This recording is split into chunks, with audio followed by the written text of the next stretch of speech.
Alright, hello everybody.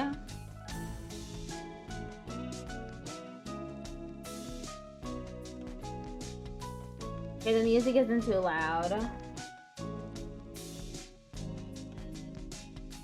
I'm not used to streaming in the morning. I tried to stream in the morning before once, and I never did it again. Let's see, stories. There.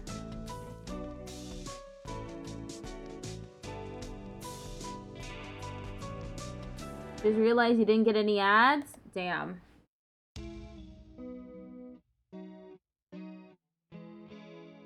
Okay, I need to go live on YouTube and TikTok.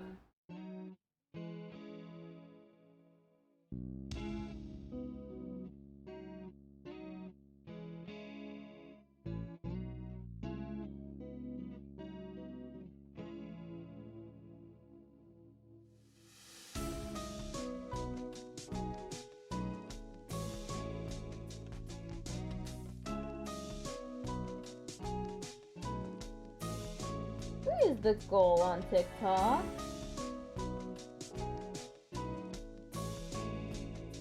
Can't see it at all.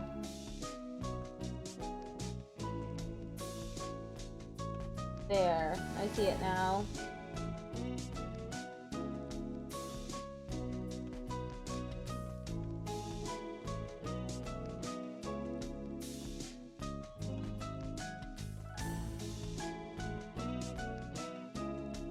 Alright. So I'm live on TikTok and YouTube now. Let me just check the audio on TikTok.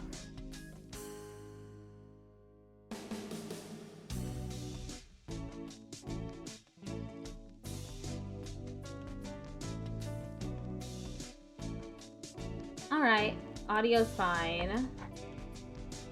Now first, we're gonna be doing Steno Jig.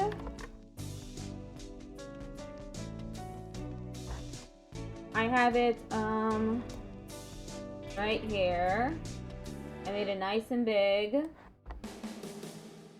because last time I couldn't see what was happening on a live stream. What was I gonna do? Oh yeah, I was gonna disable my dictionaries. Doing finger drills first.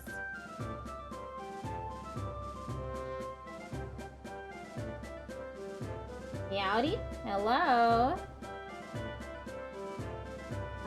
Okay, why not section 8? Finger drill time. These look like they're gonna be terribly difficult.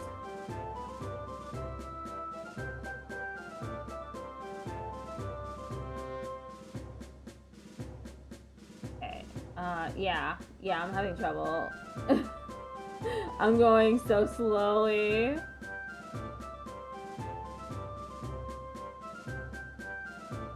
Oh, I forgot that I need to monitor the live on TikTok. Hold up. I'm so not used to streaming this early. It's really breaking my brain right now. Thank you so much again for kicking off the train. No problem. I figured since I was awake that I could just hop on real quick and stream for a couple hours. Okay, I'm monitoring the live on TikTok now using my phone. Hello, everybody. Damn. Let me just repeat the drill.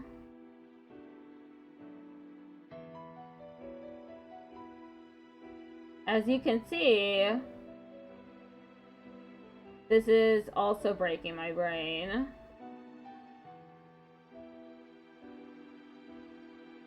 Finger drills are actually really important. I just never did them before because I was just doing the platinum steno drills. But since I'm not doing that currently, gotta do these finger drills to get my brain ready for steno. That was 59 strokes per minute. Damn. Whoops.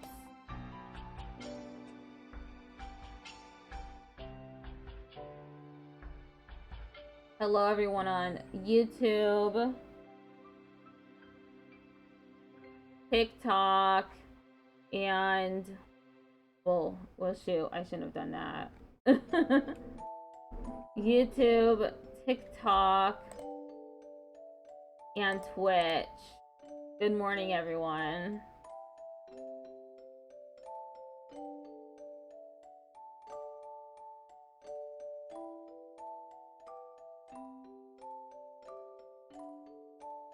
Trying to go a little faster right now. But if I think too hard about what I'm doing, it becomes difficult.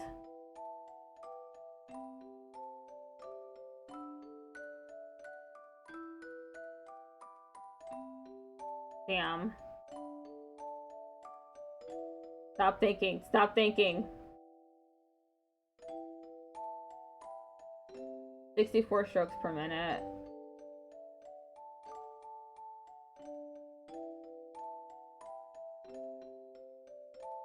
Come on.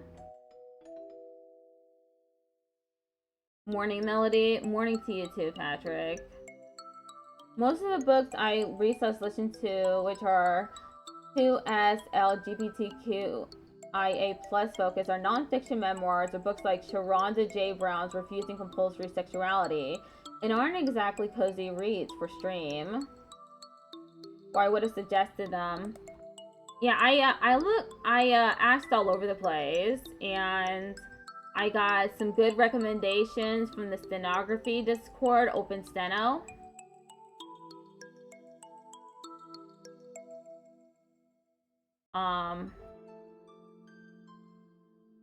For 2 books. One of them is called Loveless, and it's about an asexual, aromantic person, which is perfect because I am also asexual, aromantic. And the second one was about some boys in Australia struggling with their sexuality. What am I even doing? I'm doing stenography practice. These are called finger drills.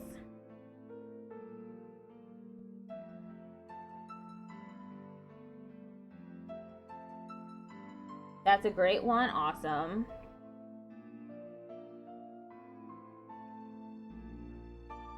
Rebecca Burgess's How to Be Ace. Ooh, cool. It's also good. I'll keep that in mind. I'll keep a little list.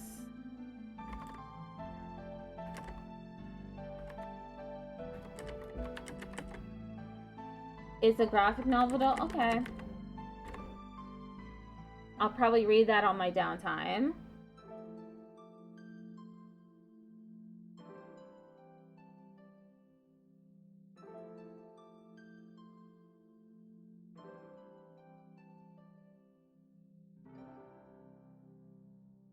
EWHRO.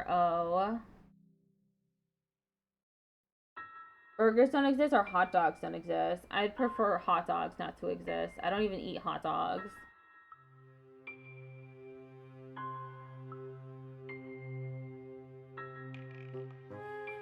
This is...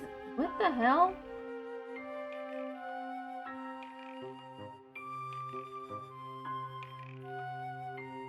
I feel so incompetent when I do finger drills.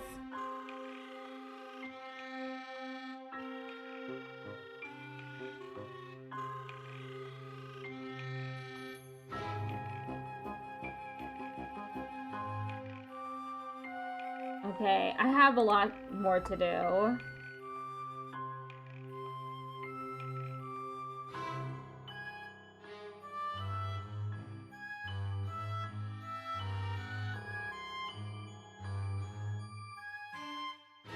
Brain no worky.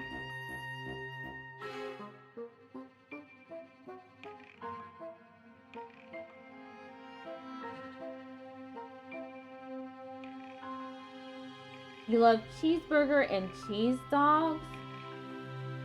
What's a cheese dog?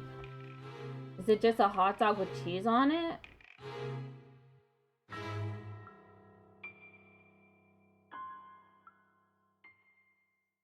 Okay, let me start that over.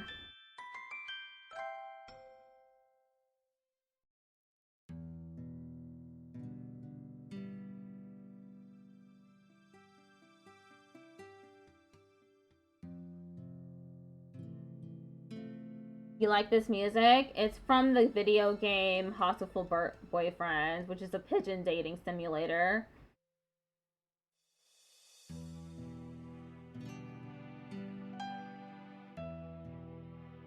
All this music is free to use.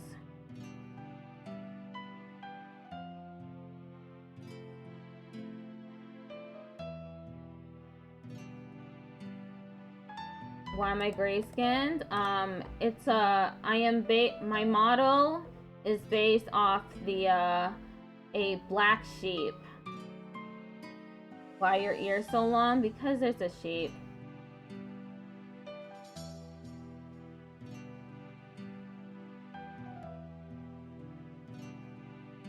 This one's easier to do. As long as I don't think about it too hard. Oh no, I'm thinking.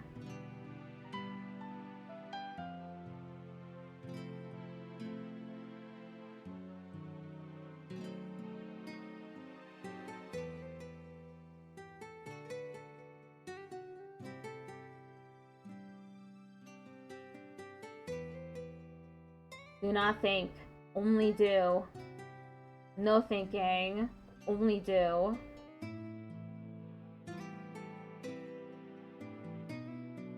Thinking, no.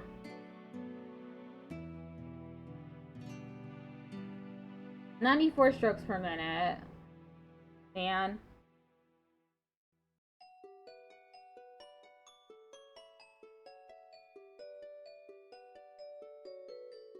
Yeah, my model is a humanoid.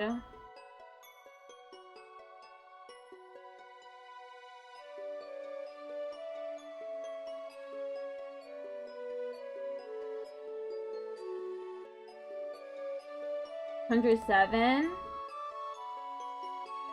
P-A-R-A 2.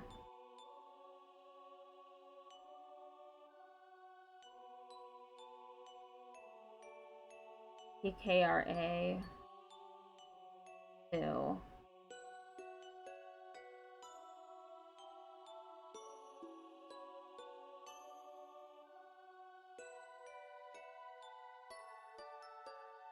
Okay, this one's pretty difficult.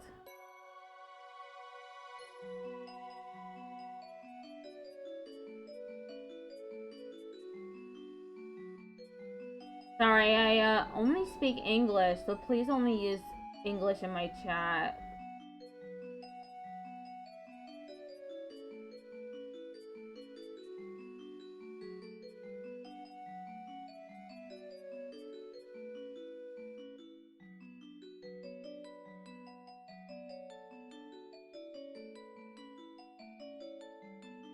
"41. Damn.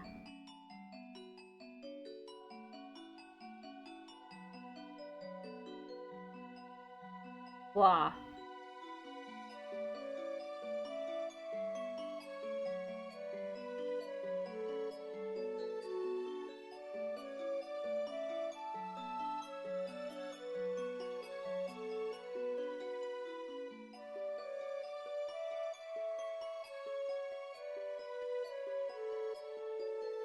I cannot with these finger drills.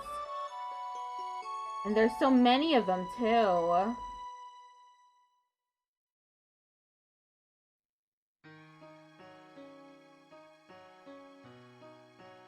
I keep misstroking.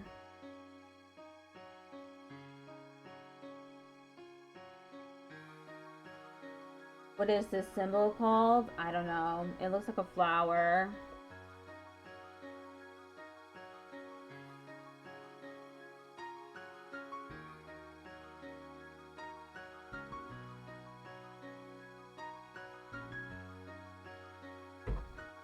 34? Damn.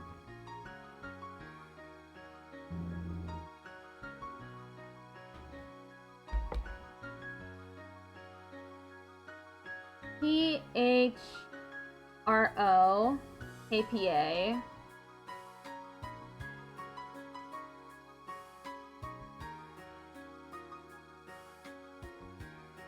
This one's a little easier to do.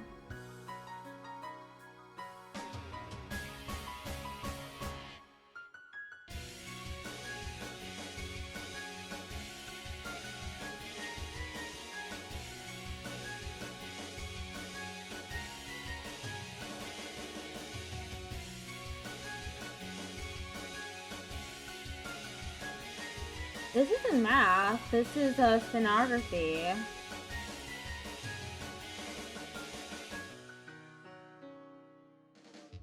Just because something is difficult doesn't mean that I'm gonna give up on it.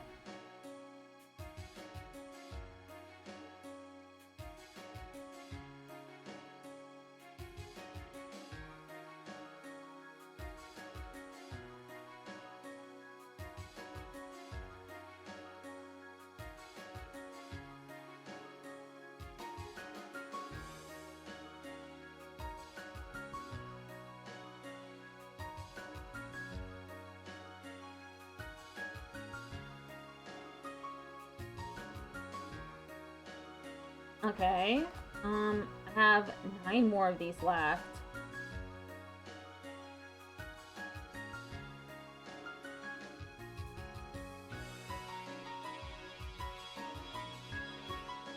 Hello, TikTok. How are y'all doing?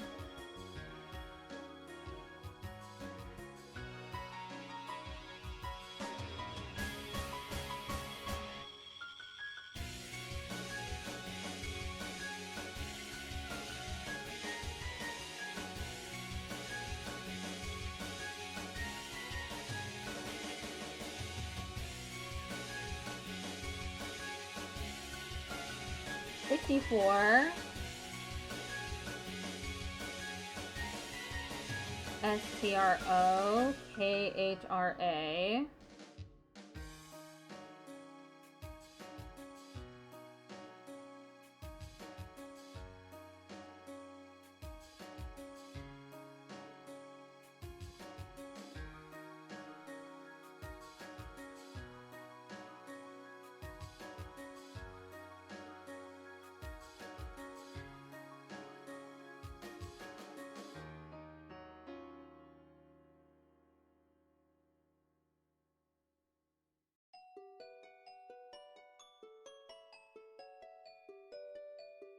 $60.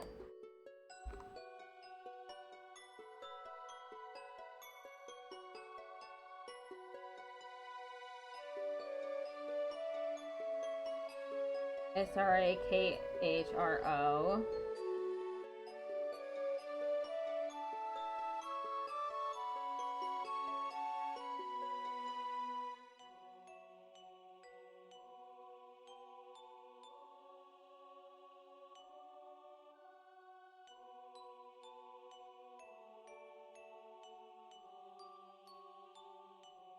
$75. Hello, Flynn. How are you doing?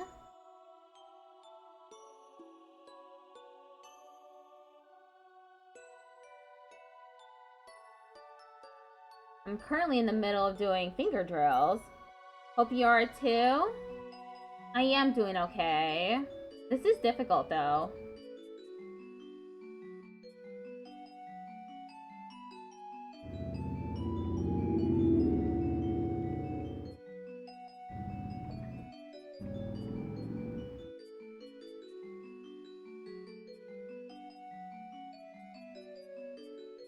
Stenography kind of make my brain melt. It's certainly doing that to me right now with these finger drills.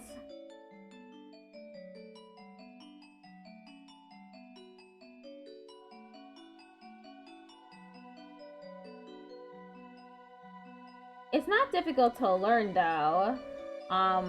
What's difficult is applying it at high speeds. you can get to at least 60 words per minute really easy. It's getting it into higher speeds that's difficult. Can imagine? Yeah. I am currently stuck at 100. So I decided to pivot to different practice to see if I can get my speed up then. So before I was doing practice from this school called Platinum Steno. They put all their dictation videos out on YouTube. I believe the school is defunct now, though. It no longer exists. But all the videos are still on YouTube, nevertheless. So I was doing those dictation practice videos.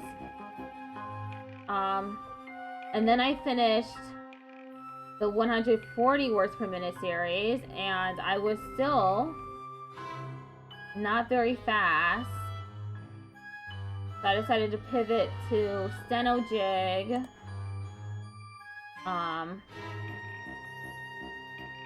Audiobook and textbook practice.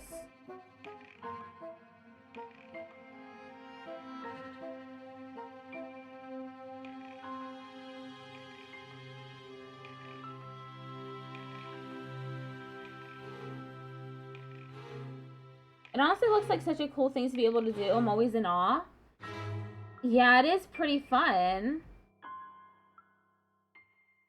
And when you get into higher speeds, it does feel very cool. Okay, I only got 3 more of these.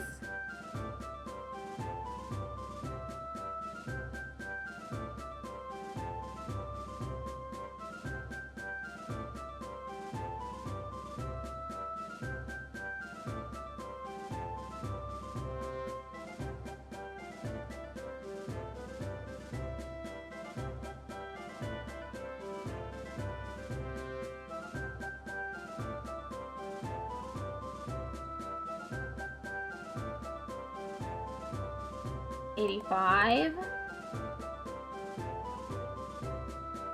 This one's a little easier. As long as I don't think about what I'm doing. No thinking, only do.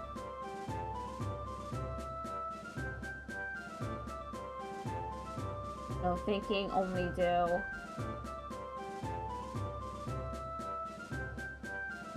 Oh no, I'm thinking. 101 though.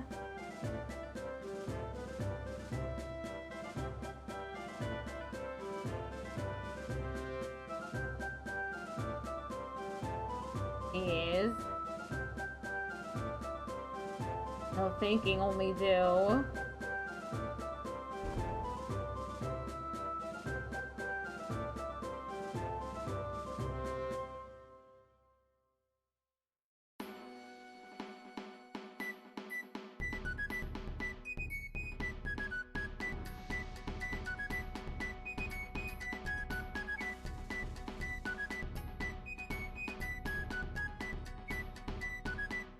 $61.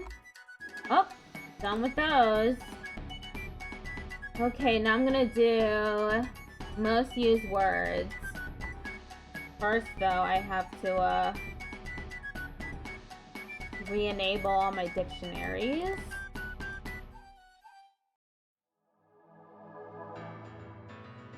There. Let's see how fast I can go now.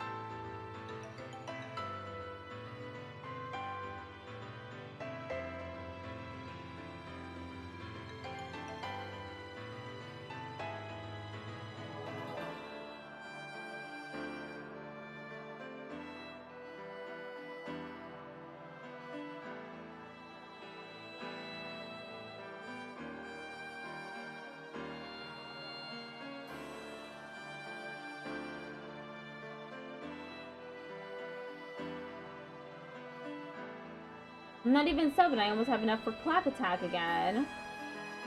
We'll be lurking through the train as I'm very low on spoons. Okay, take care of yourself.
You wish you could sub though? Yeah, I understand. I wish I could sub to like all my friends' channels.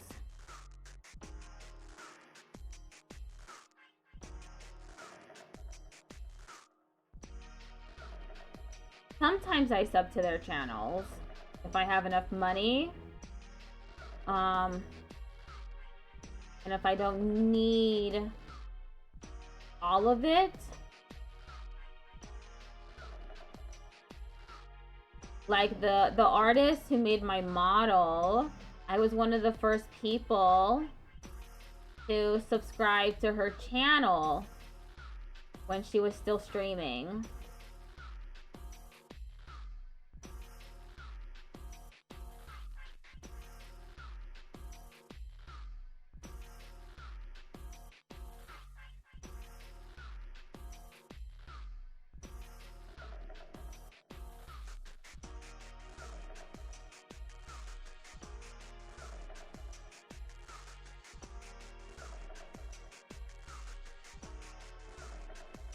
And I believe she was one of the first people to subscribe to my channel too.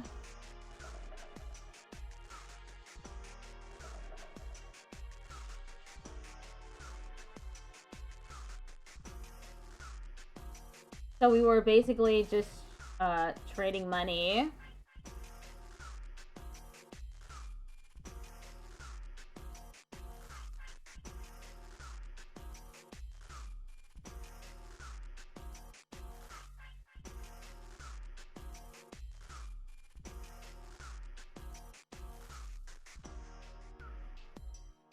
That's a nice thing to do for friends. Yeah, exactly. I've commissioned 2 of my friends for art.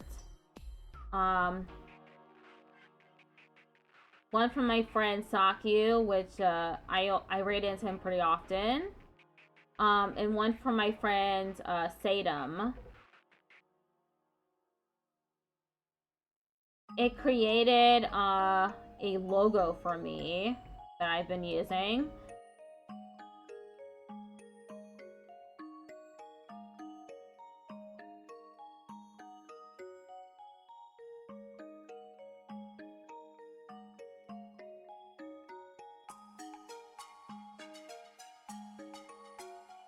Almost done with this. I'm only planning to go up to 200.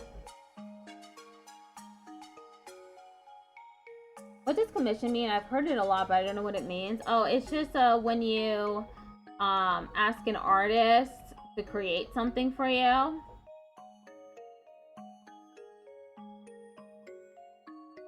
So with Sakyu, I asked for him to create what's called a I think it's called a Fumo plushie. So it was just a plushie version of my model.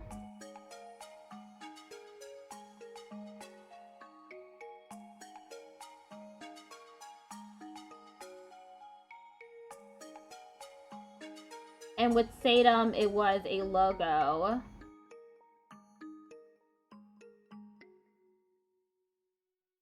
Oh, and Sadam created my profile picture on Blue Sky too.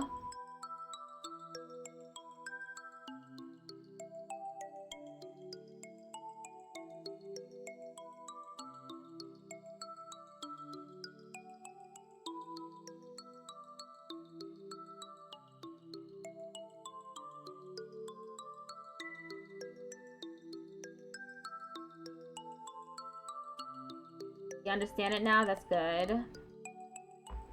Okay, this is the last one I'm gonna do of these quick drills. I'm gonna do the quotes then.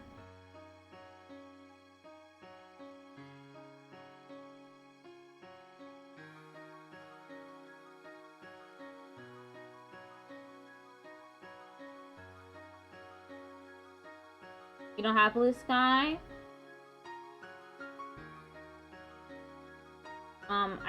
I also have Discord, a Discord server. It's very inactive though.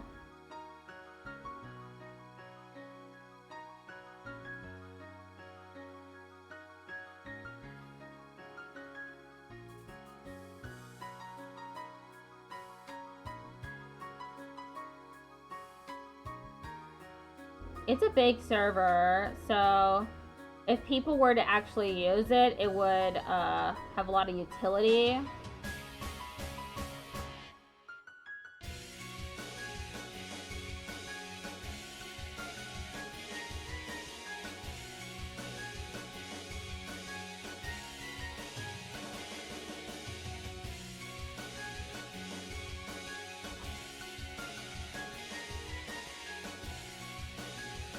Okay, next I'm doing the post from monkey type.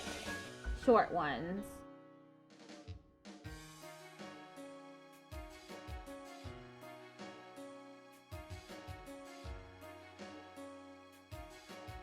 $133.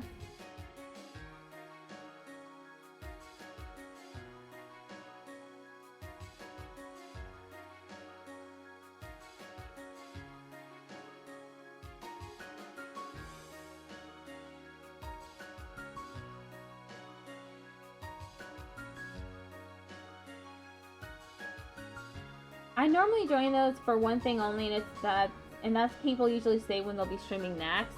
Yeah, I have a bot in the server that automatically tells people when I'm streaming as well.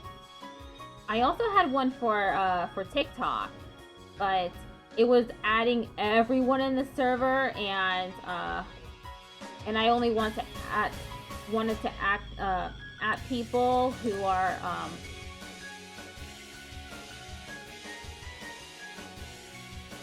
who asked for that.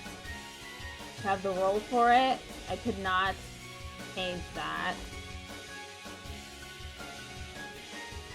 Happy Great Train and happy Disability Pride Month to you too.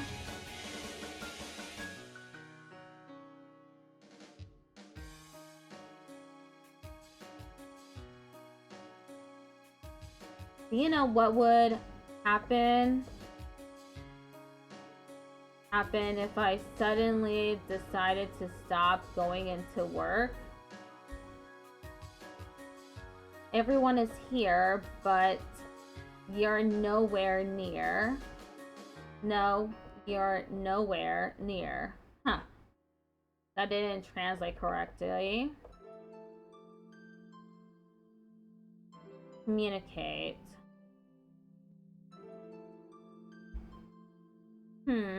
Music can name the unnameable and communicate the unknowable. You forgot that it's this month? I only remember. Thank you for the follow on TikTok.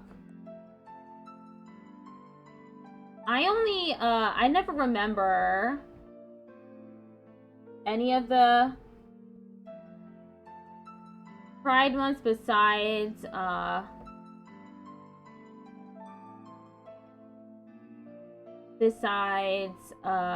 June.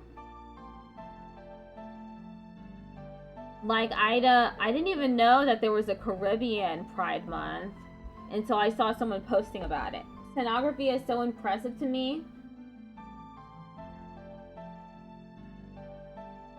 It's impressive to me too. I admire the people who are very fast. All I remember is June. Same here, same here.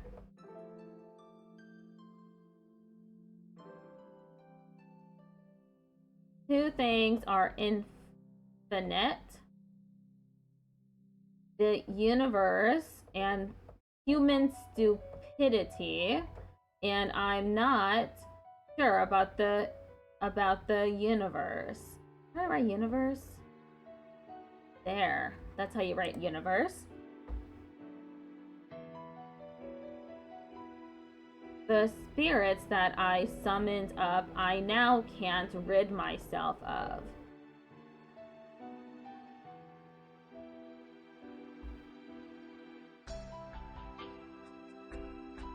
Okay, I don't know. No. I was starting to think that you were gonna leave me behind.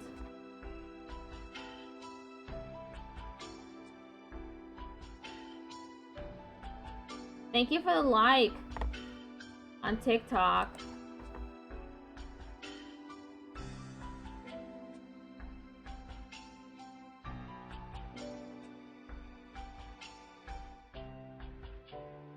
Okay, I need to add what I need to my dictionary. It is not there.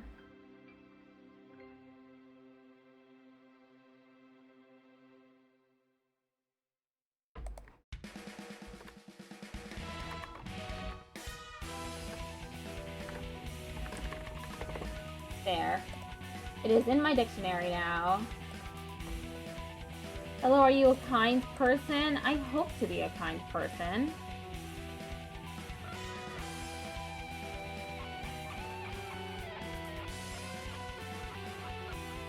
I have an idea from when the raid happens if it hasn't happened already.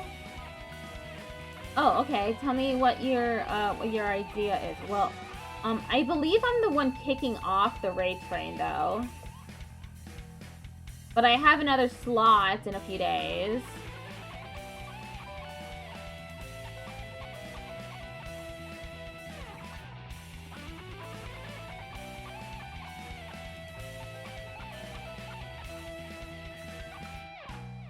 Oh, hi, what are you doing? I'm doing stenography.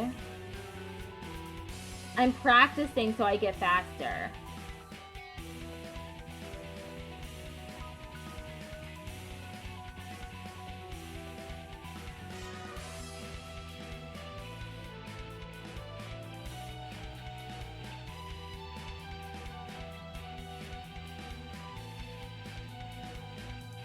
I love you like a love song, baby, and I keep hitting repeat.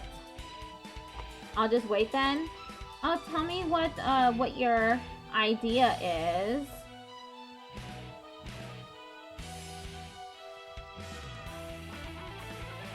How fast am I? I'm about 100 words per minute.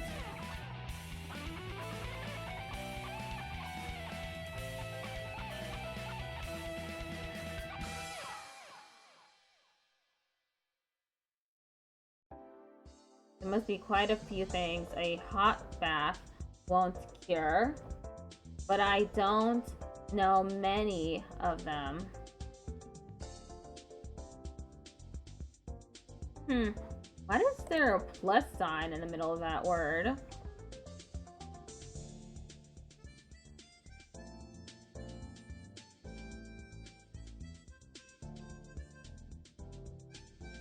Okay, I'm 50. You're at 50 words per minute? Okay.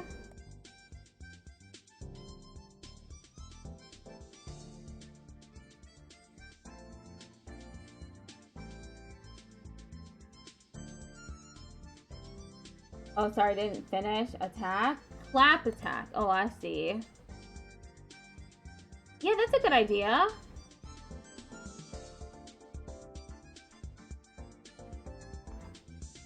This one, I can do many briefs for.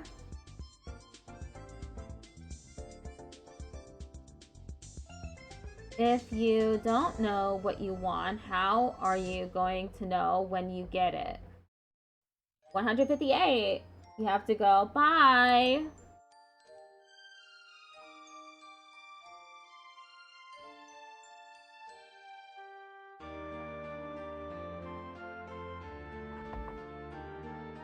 I have long loved you and loved you even before I knew that I did.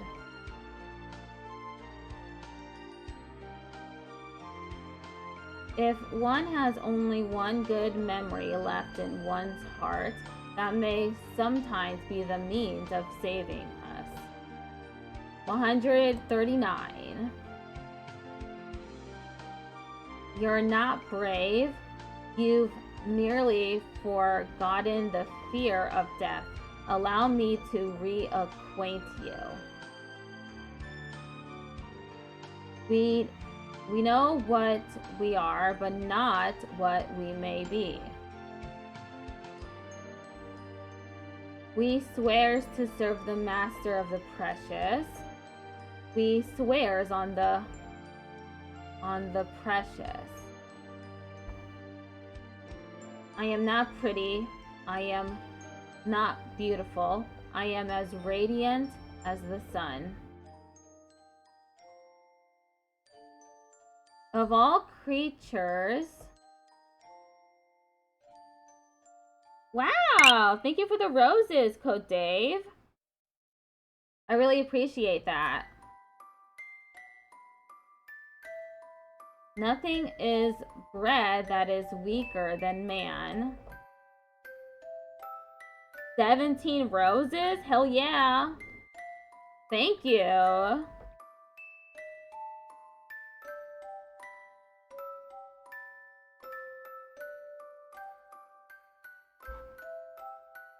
Oh, we could be the stars falling from the sky, shining how we want, brighter than the sun.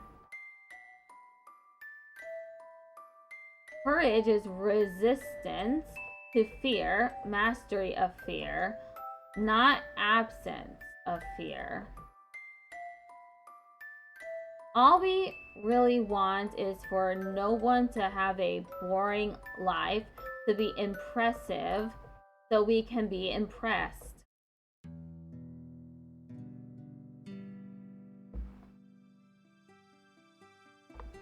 No one in the world needs an elephant tusk but an elephant. That's true. Never become used to anything you love. It blunts the edge of appreciation. What is better? To be born good or to overcome your evil nature through great effort?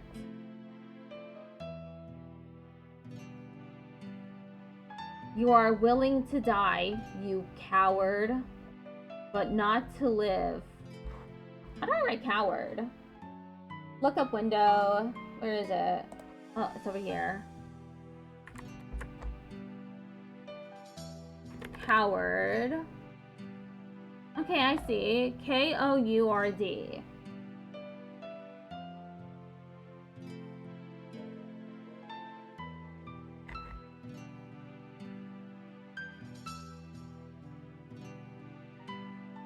$147. I was already slipping when you happened to punch me in the face. The two events are not related. 163. I'm not so good with the advice. Can I interest you in a sarcastic comment?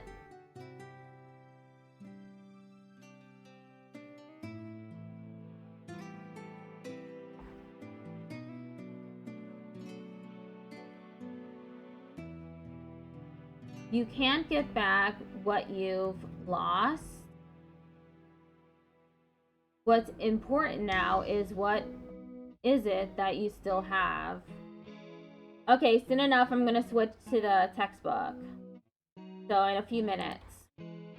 No matter what kind of past you had, don't lose sight of yourself. That's from Angel Beats. That's an anime that I watched when I was younger.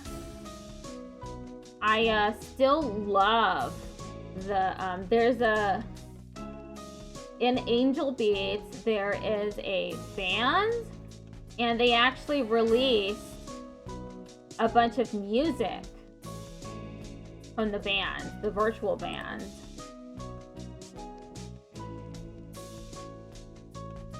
And it's some of my favorite songs.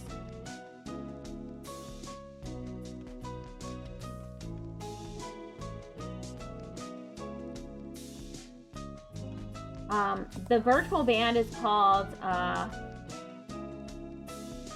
Girls Dead Monster.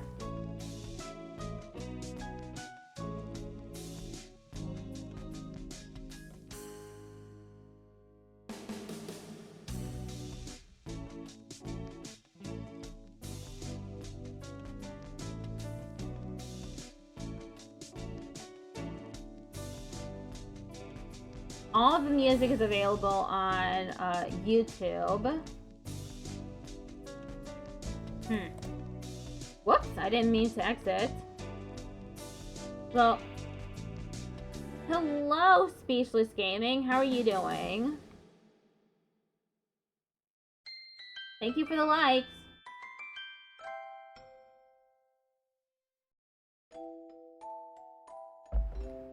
Alright, I think that's it for Steno Jig.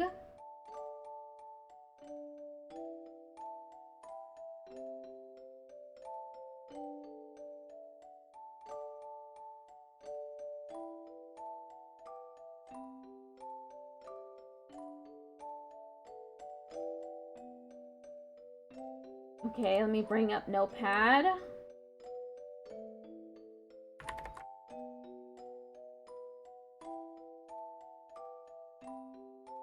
I'm just rearranging the windows on my monitor.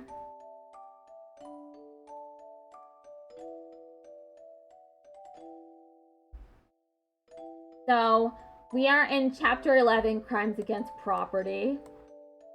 Let me see how long this chapter is. Pretty long. It is 96 to 105 pages, but really it's 96 to 102, so it's just 6 pages.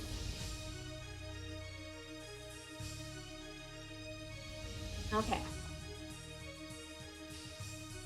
Chapter 11, Crimes Against Property, which should not be a thing, but whatever. Anti-interrogatory. The wrongful taking and carrying away of personal property of another with the intent to steal is A, trespassing,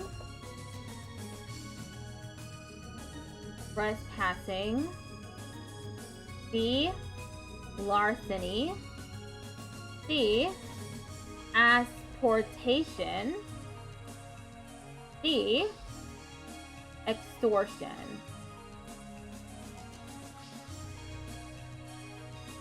There, extortion is written correctly now.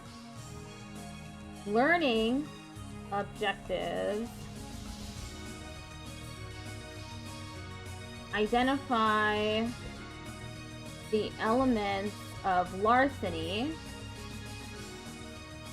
including distinguishing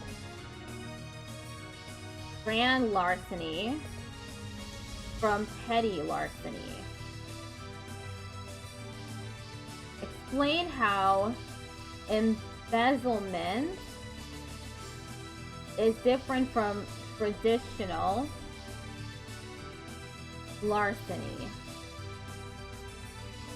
Contrast larceny by false pretenses from traditional larceny. Hello, Lydia. How are you doing this morning? Distinguish bribery from extortion. Summarize the federal RICO law and explain what money laundering, a type of RICO conduct, is. Explain the crime of receiving stolen property and how circumstantial evidence can be used to prove the crime. Identify what forgery is and what crime just beyond forgery can be committed. Forgery.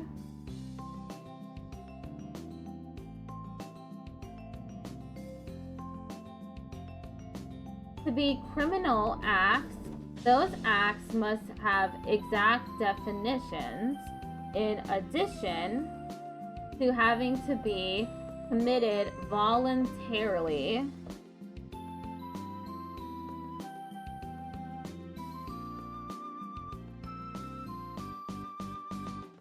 Oh no, I've forgotten how to write voluntarily. Let me look it up.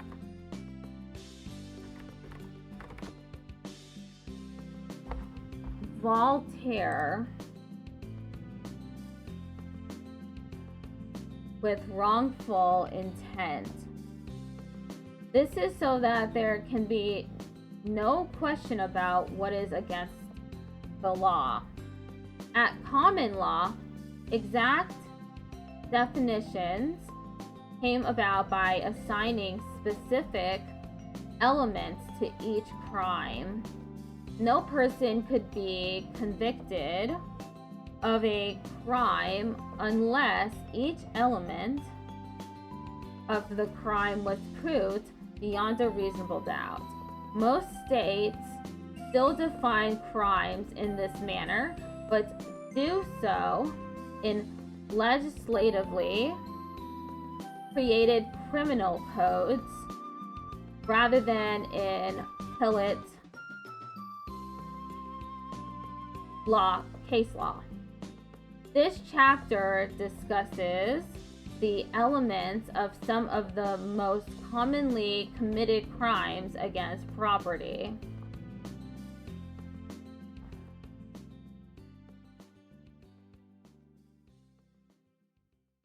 Larceny. The common law definition of larceny is, quote, the wrongful taking and carrying away of personal property of another with the intent to steal, end quote.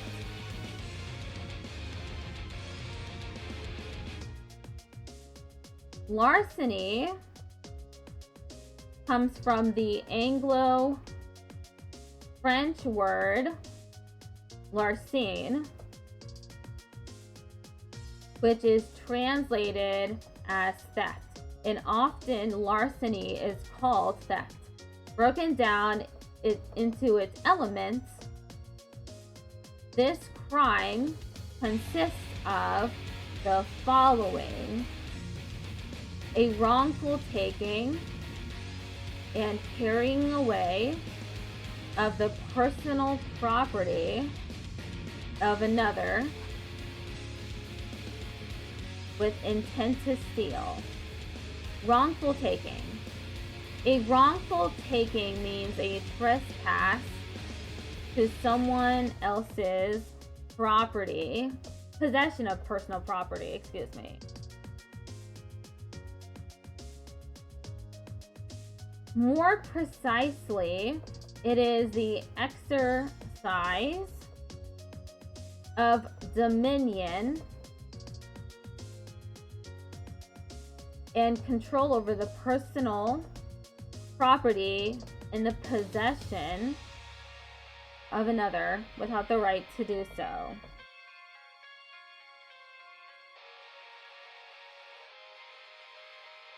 Carrying away. In addition, to the wrongful taking, a carrying away must occur, which is called an asportation in legal terminology. This act involves a removal of the property from the place it formerly occupied.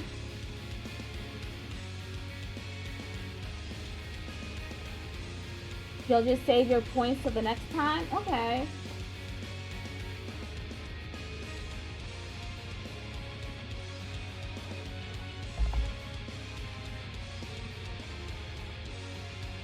To illustrate, in a case in which a thief attempted to steal a fur coat from a store mannequin, weirdly specific, but was unable to do so because the coat was attached to the mannequin by a chain, the court ruled there was no larceny because the coat was not carried away. Instead, this would have been the crime of attempted larceny. A substantial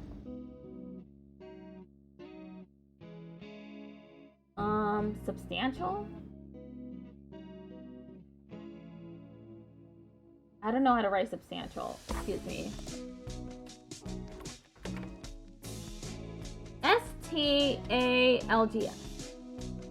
S-T-A-L-G-S. Substantial step to commit larceny, falling short of its completion.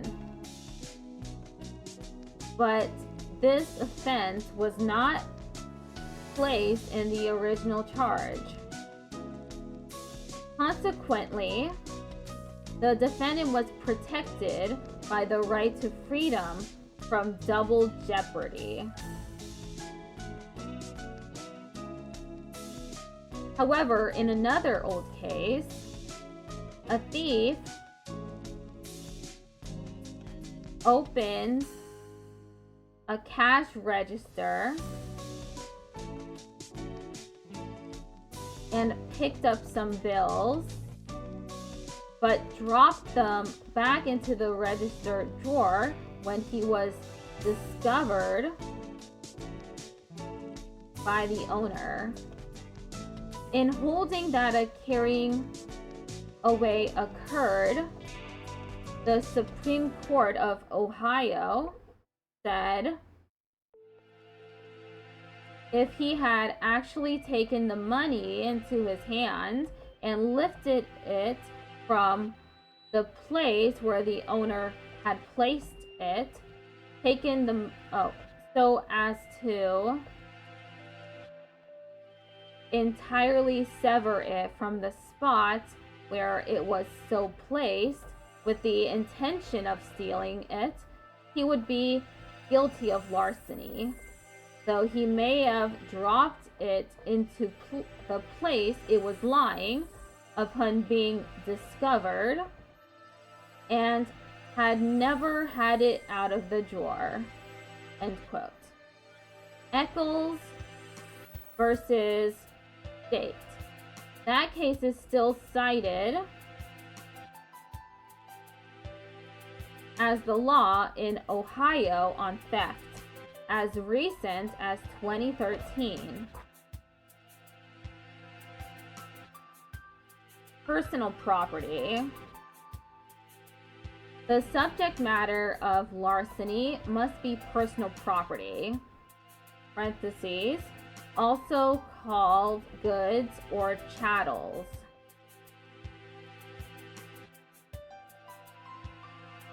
Parentheses, which was historically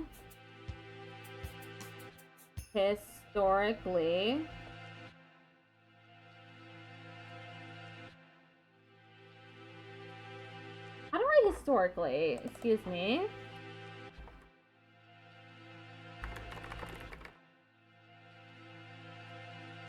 Okay, that is historically defined as, quote, everything that is subject of ownership.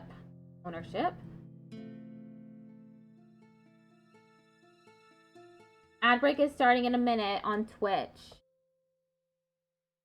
Ownership not coming under the category of real estate, end quote. A negotiable instrument, parentheses, a written unconditional order or promise to pay money, which can be transferred by the original receiver to others, in parentheses, such as a check, draft, or promissory note, was not the subject of larceny at common law, as it was not personal property.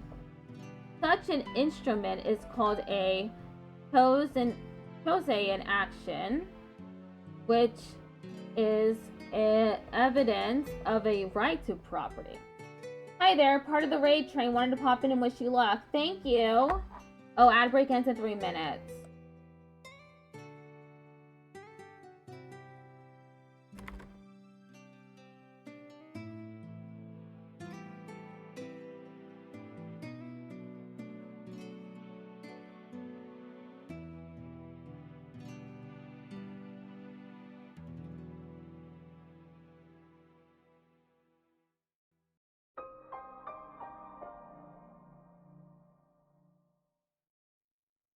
Okay.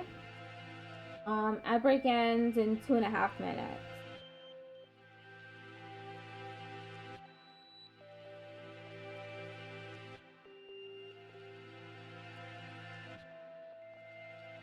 My ad break already over?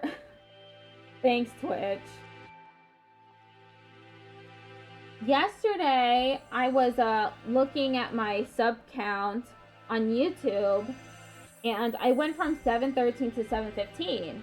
And I was like, huh, where did these 2 subscribers come from? So I started looking at my videos, looking at the analytics, and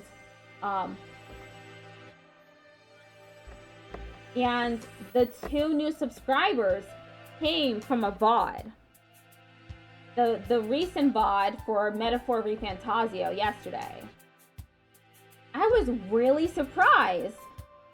I don't know if I've ever gotten subscribers from VODs before.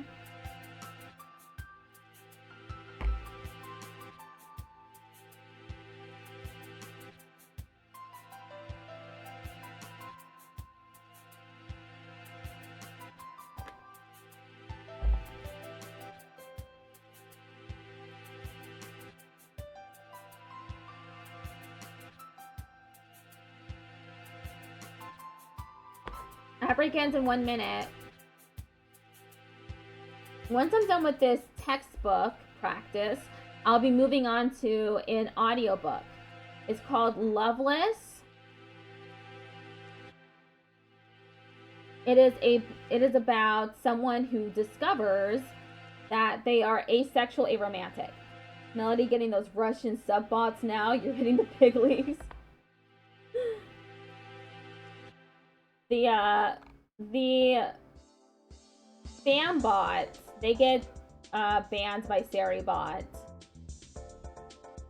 Before I had to do it manually, I would look at my viewers list, and I would just ban anything that seemed like a bot.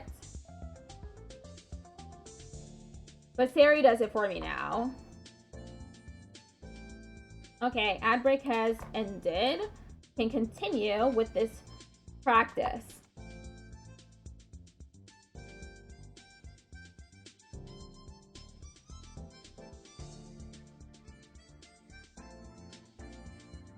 But not the property itself.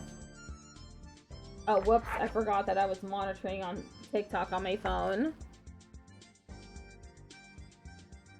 For example, a check is evidence of the right to the amount of money for which the check is written, but it is not the money itself. Most states have enacted statutes making it a crime to commit larceny in courses of action. To be the subject of larceny, the item stolen must have been owned. Okay, that's a typo in the textbook.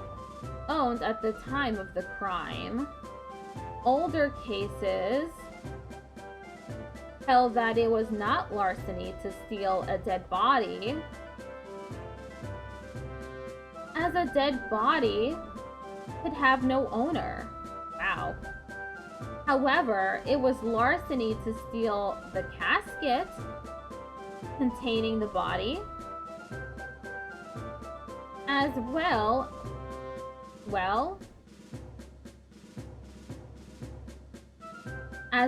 as the clothing on the body, as these things were owned by the personal representatives of the decedent's estate. Wild animals having no owner could not be the subject of larceny for the same reason, even if they were taken from another's land. You didn't get any ads this time either, Patrick? Huh. Wonder why. Real property, parentheses, land or anything permanently affixed there, affixed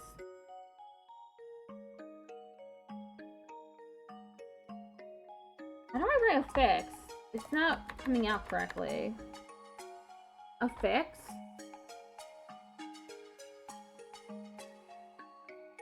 There too. I've never seen someone use the word there too before. Is not the subject of larceny unless made so by statute. Thus, such things as growing trees, fences, doors, or other fixtures,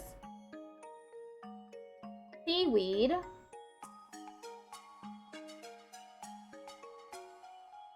seaweed,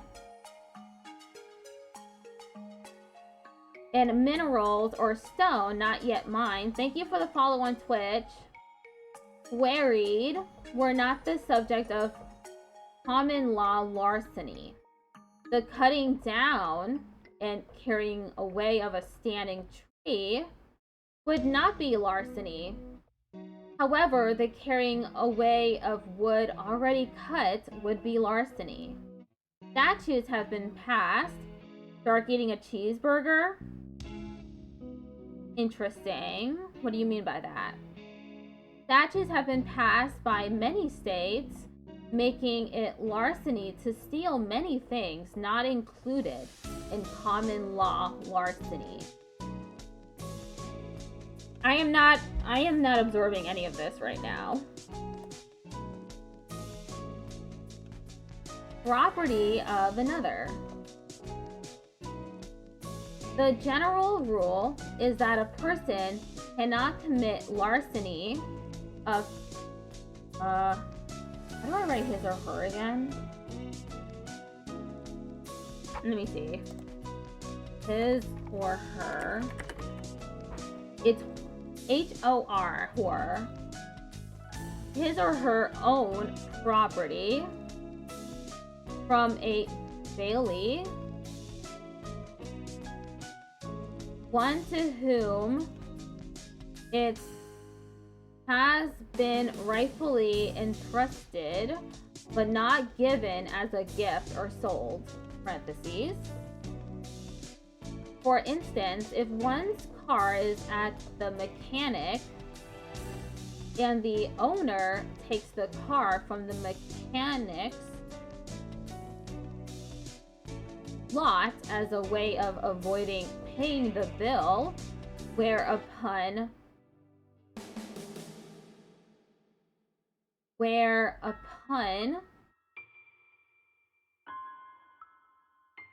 the owner would normally give back the car keys, that could constitute theft of one's own property. The property must be taken from the possession of another.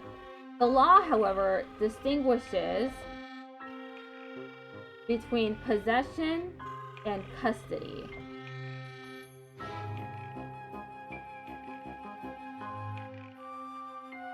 Custody is the care and keeping of anything.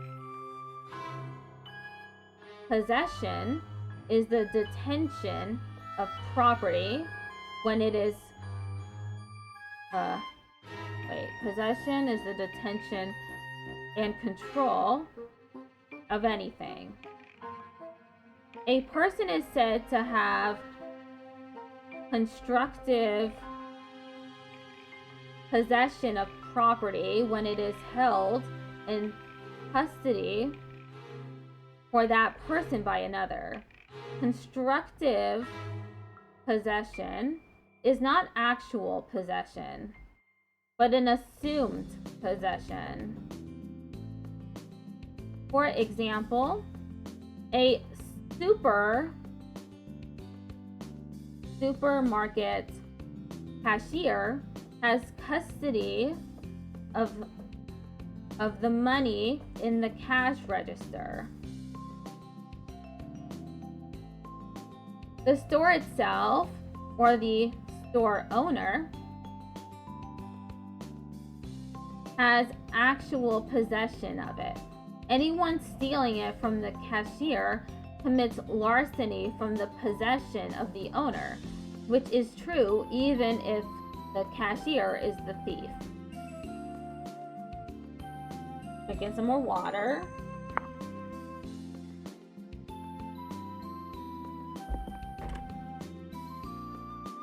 An essential, how do I write essential?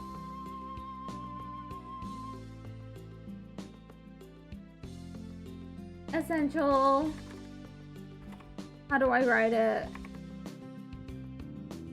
S-E-L-G-S. S-E-L-G-S. An essential element of larceny is called animus furundi. Melody's fave crime, larceny. I am a larcenist. Furundi.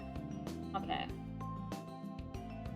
This Latin term means the intent to permanently deprive the owner of the property. Thus, at common law, the borrowing of a neighbor's horse without consent, but with the intent to return it later in the day, was not considered to be larceny. Flip that, chat. It was, if anything, a trespass to personal property. End parentheses.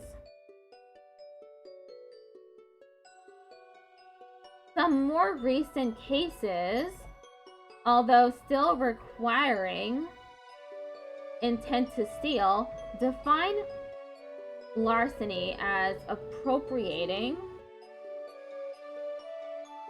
the goods to a use inconsistent with the owner's rights, thus avoiding the problem mentioned earlier.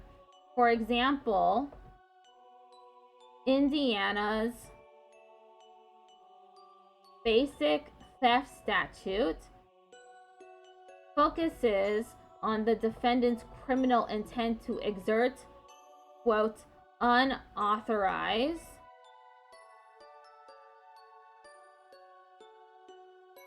how do I authorize again?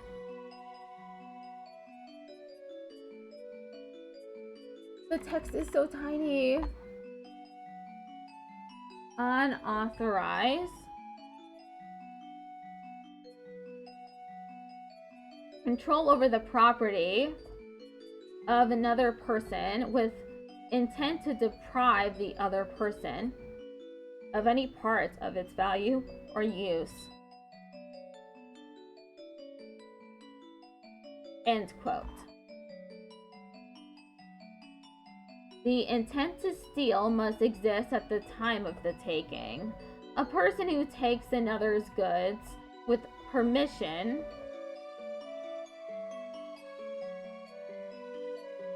or with the intent to return them and later changes his or her mind and decides to steal them is guilty of embezzlement rather than common law larceny. Embezzlement is discussed later. Degrees of larceny.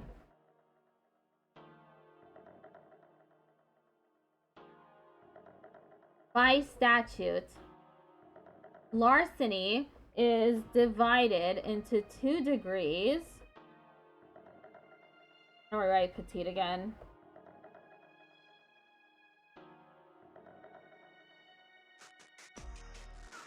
Petite? No, it's the other one. Pet. Okay. Larceny. Parentheses, usually spelled petty larceny. And grand larceny. The former is usually a misdemeanor. Misdemeanors. How do I misdemeanor?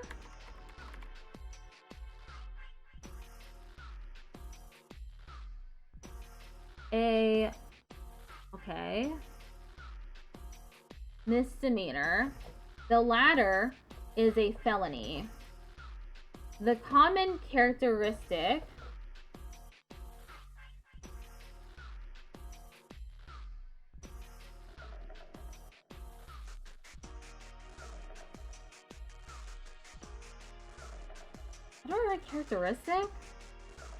I don't know. Petty and I think I can't write that because it's not in the dictionary. Of the property that was stolen. Although the states differ in their how to write distinction. I don't know how to write that. STK asterisk PBGZ. Distinctions between when petty larceny becomes grand larceny. For example, in New York, when the property or services stolen is over $1,000, it becomes grand larceny. In California, the dollar limit for petty larceny is $950, but exceptions are made in the statute such that theft of over $250 worth avocados. Could you do me a favor and look to the side and say, I gotcha, gotcha?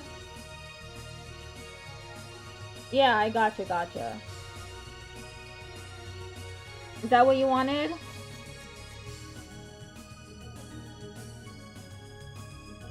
Avocados. No problem.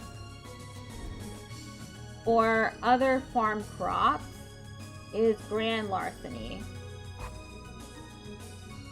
Oh, and then we have some Latin for fun. Animus cancelendi.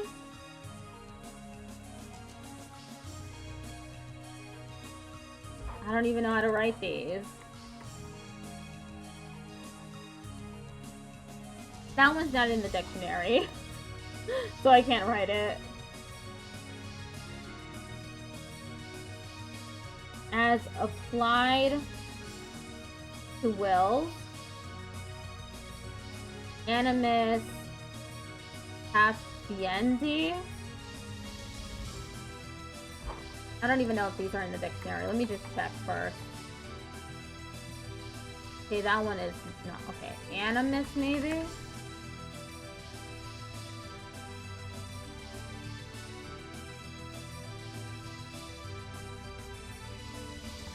How about defamandi? No. The relic Hendi? Lucrandi? No. Recuperandi? Nope. Signandi?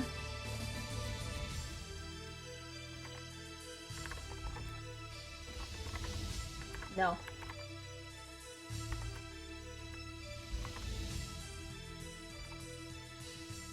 No. I'll need to add these to the dictionary. I'll bookmark this.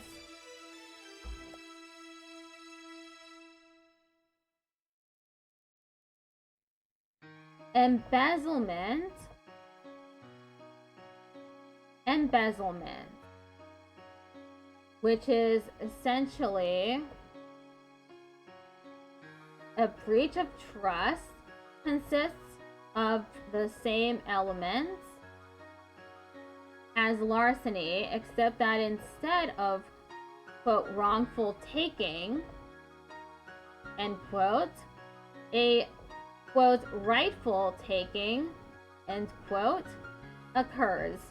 The crime did not exist at common law, but was created by statute to fill the gap in the law of larceny when someone, such as an employee or bailee, was entrusted with property of another and appropriated it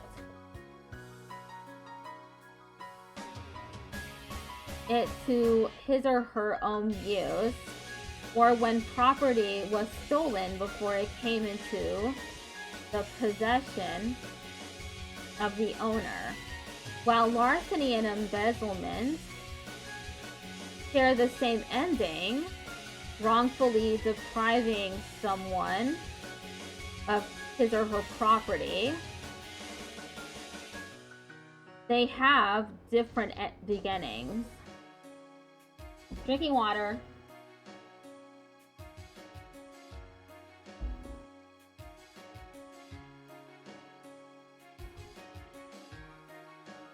To illustrate, if a bank employee were to write cashier's checks to a fictitious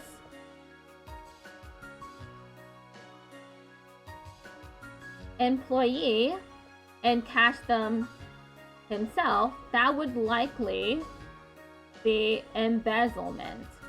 But if that same employee were to pull cash from someone's safe deposit box, that would likely be larceny or theft. The difference in the two is that in the former, the bank employee would have a limited authority. I want to write authority again. Authority to issue cashier's checks, but not with respect to what is in safe deposit boxes.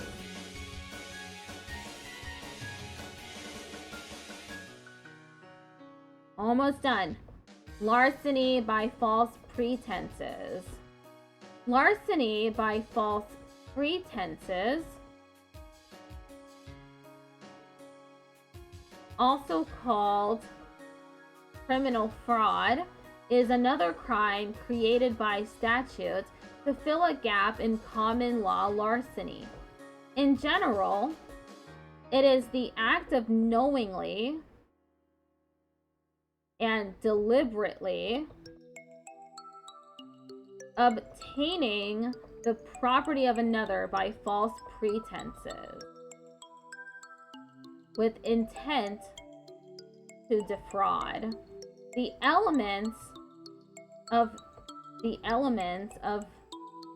this crime are quite similar to the elements of the tort of deceit, which is discussed in a later chapter.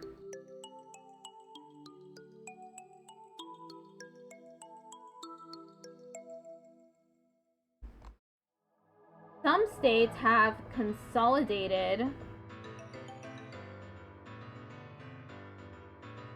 larceny, embezzlement, and larceny by false pretenses into one statute so that the need no longer exists for the prosecution. The state bringing in the action, in parentheses, to distinguish among them. The defendant is merely charged with violating that particular chapter and section of the statute, which includes all three common law crimes.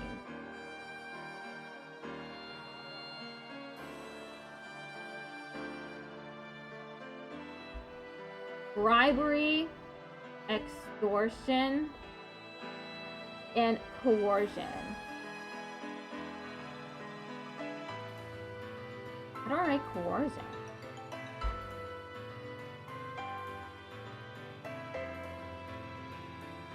It is there. Coercion.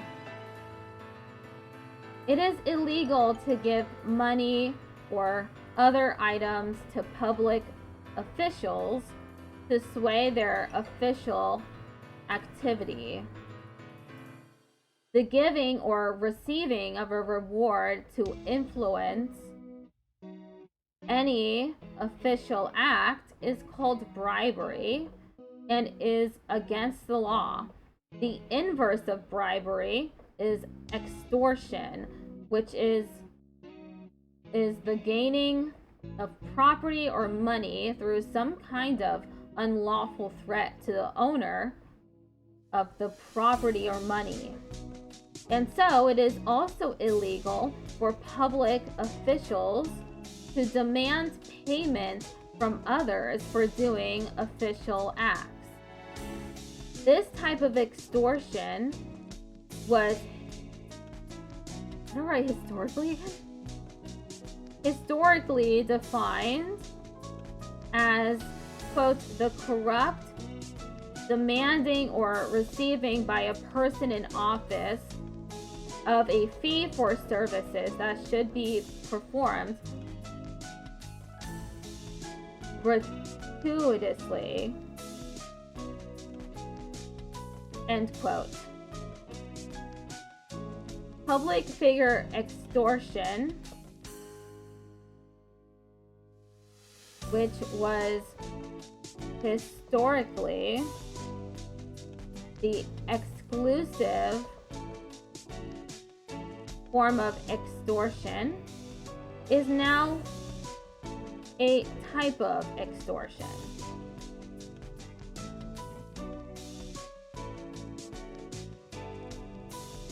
Write for example again.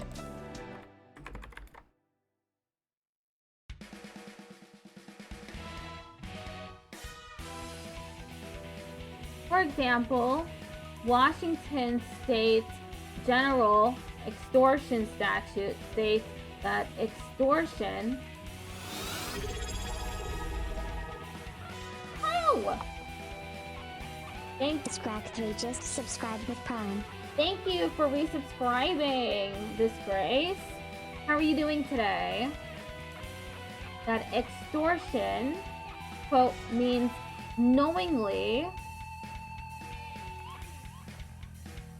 to obtain or attempt to obtain by threat property or services of the owner, and specifically includes sexual favors, end quote. Coercion, also a crime, means, quote, compelling someone to do something by threat or force. Glad that you're doing okay today. I am almost done with this. Rico. Maybe I should add Rico to my dictionary. Yeah, I'm gonna add it to my dictionary instead of finger spelling it.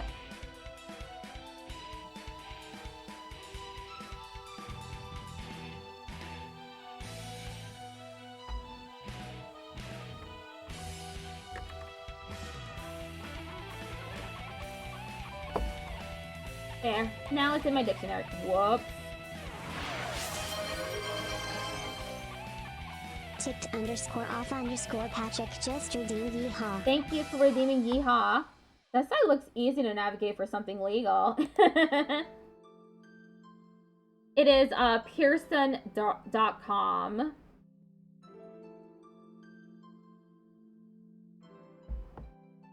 For just $10, you get access to a textbook for 6 months.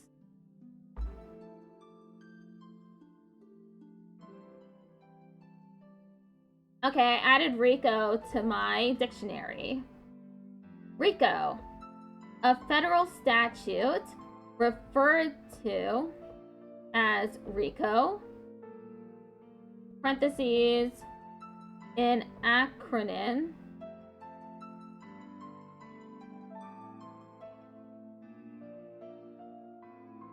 I don't know how to write acronym. Never come up before. Acronym?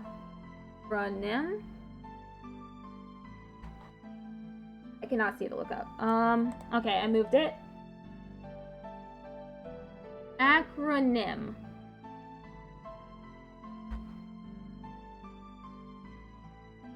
An acronym for the racketeer, influenced, and corrupt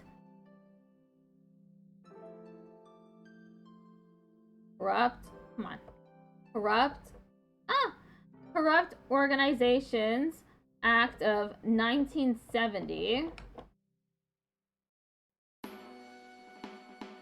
parentheses, is designed to stop organized criminal activity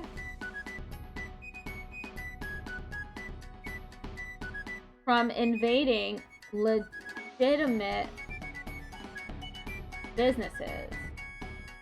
Under RICO, it is illegal to conduct a legitimate business with funds obtained from a pattern of racketeering activity. Racketeering, parentheses, activities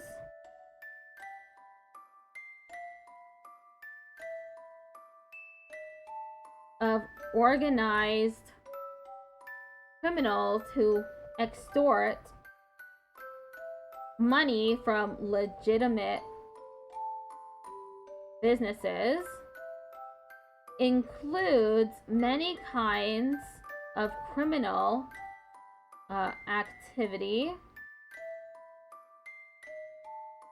such as arson, robbery, bribery, extortion, and money laundering. Essentially,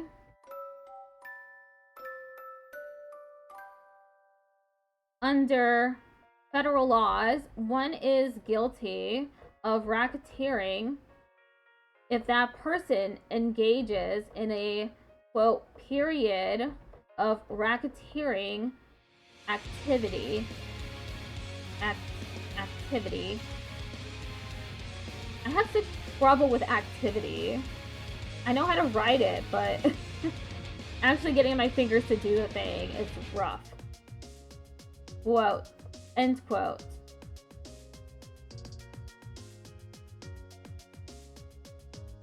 There, end quote.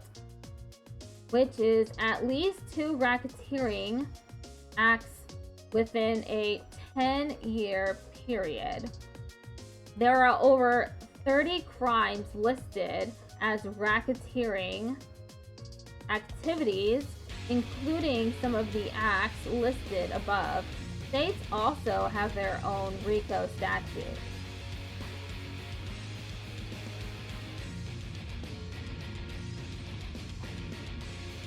Quote, money laundering, end quote, is a type of racketeering activity and is a metaphor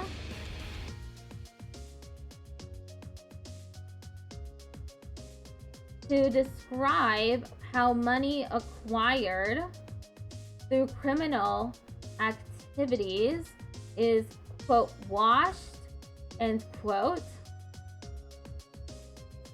so that it can look like it was earned legitimately.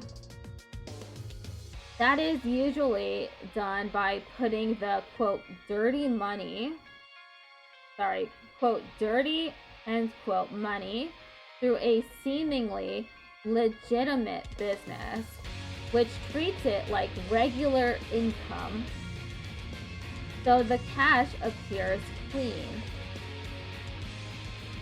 Also included in the definition of racketeering are the crimes of mail fraud, wire fraud,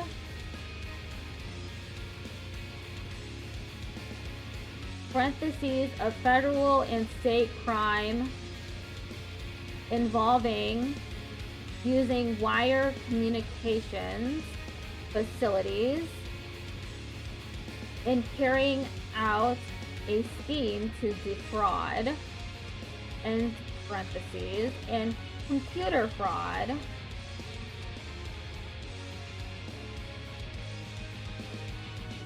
The offense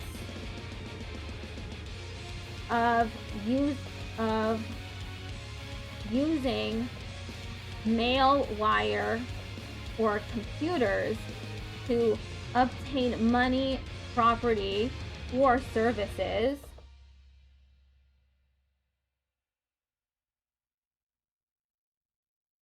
by false pretenses, end parentheses.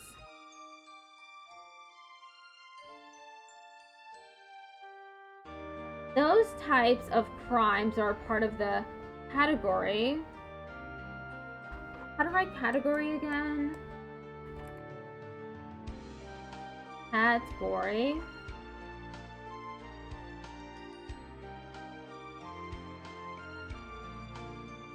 Of crimes commonly called white collar crimes. Quote, white collar crime, end quote,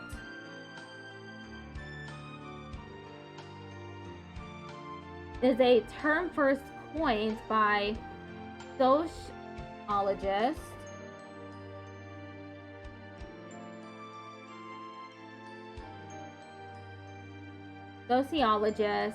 Edwin Sutherland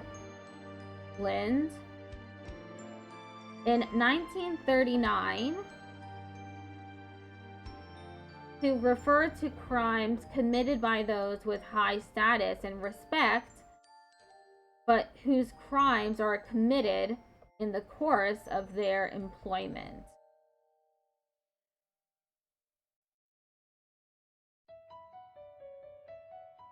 Last page.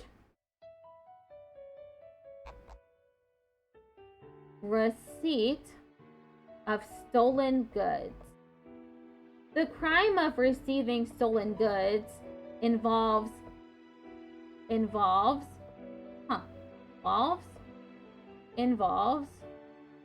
buying, receiving, or aiding in the concealment of stolen or embezzled property, knowing it to have been stolen. Receipt of stolen goods requires that the receiver have knowledge the goods of which he or she is taking possession were stolen, and the receiver must receive them with criminal intent. One of the major issues in determining the guilt or innocence of people accused of this crime is whether or not they actually knew that the goods were stolen. If they either knew or believed that the property was stolen at the time it came into their possession, or if at any time while it was in their possession they ascertained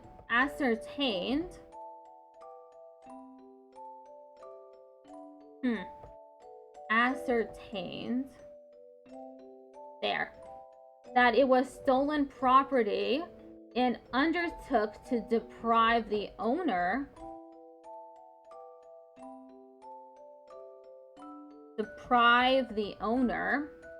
of the rightful use of it, they may be convicted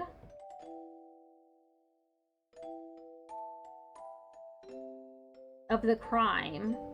If they did not know that the goods were stolen, they cannot be found guilty. Circumstantial evidence, is relevant here. As opposed to eyewitness testimony or other forms of direct evidence, circumstantial evidence is of an indirect nature and requires someone to draw an inference about a fact. For example, the evidence that the defendant paid an unreasonably low purchase price for stolen goods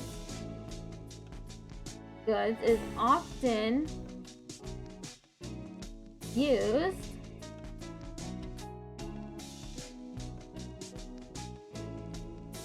as circumstantial evidence to prove he or she had knowledge that the goods were stolen. Water.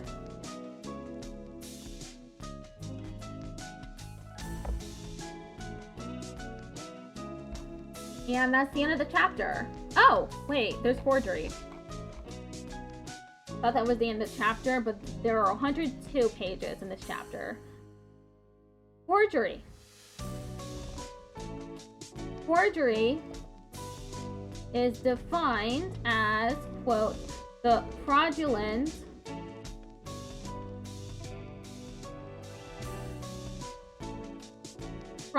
making or altering of a writing whereby the rights of another might be prejudiced, end quote.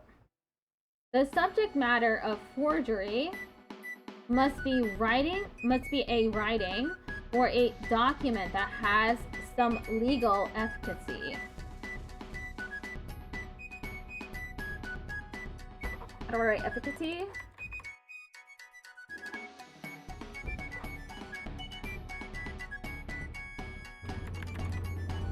So no. Okay.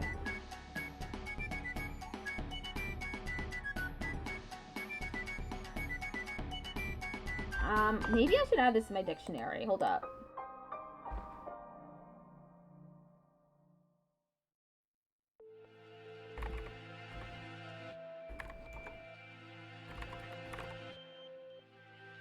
Okay, I have it in my dictionary now. Efficacy. Parentheses. Effectiveness.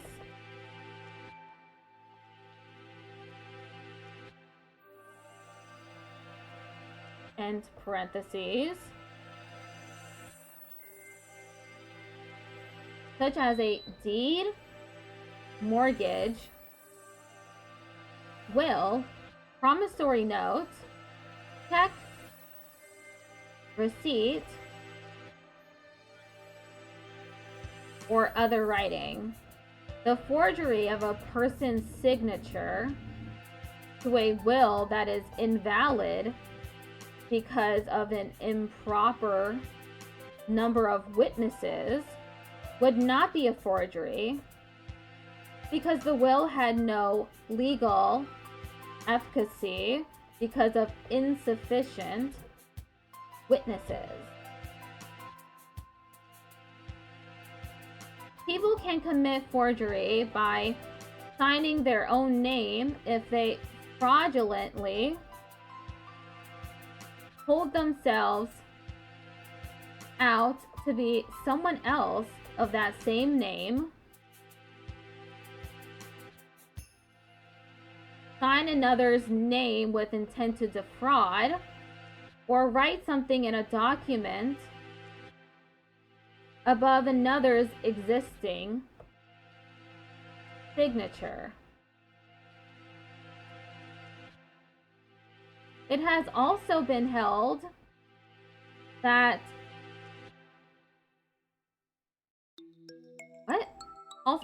to be forgery to obtain someone's genuine signature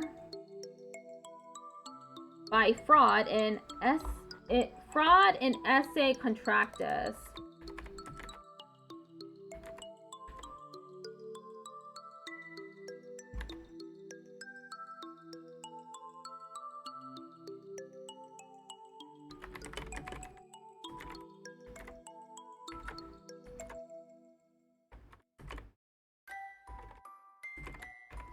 In essay, okay, I see it.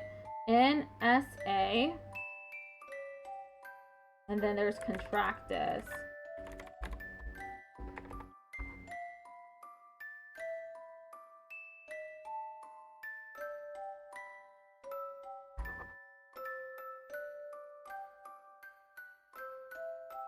Commonly called fraud in the essence. That is, fraud as to the essential nature of the contract, as when a person signs a promissory note which evidences that the signer is agreeing to pay back a sum of borrowed money, thinking he or she is signing a receipt or other instrument. Fraudulent intent is necessary to commit forgery. Thus, if someone is authorized to sign another's name or reasonably believes that he or she has that authority, it would not be the crime of forgery to sign the other's name.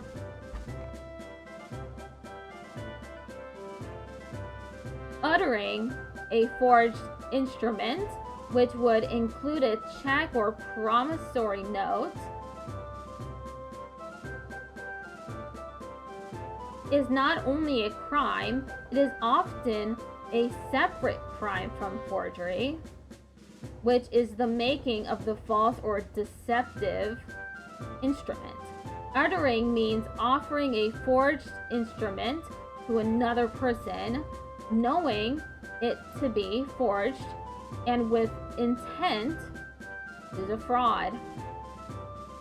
And That's the end of the chapter.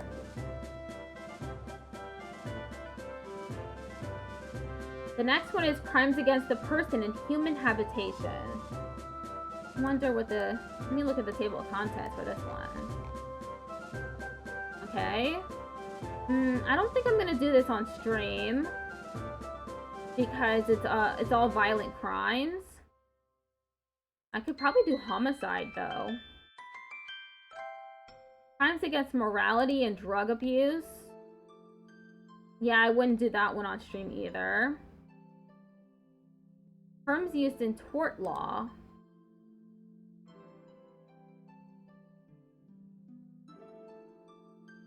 Yeah, I'll do crimes. Oh, whoa! Scrack3 just shared 100 bits. Thank you for the 100 bits. It surprised me.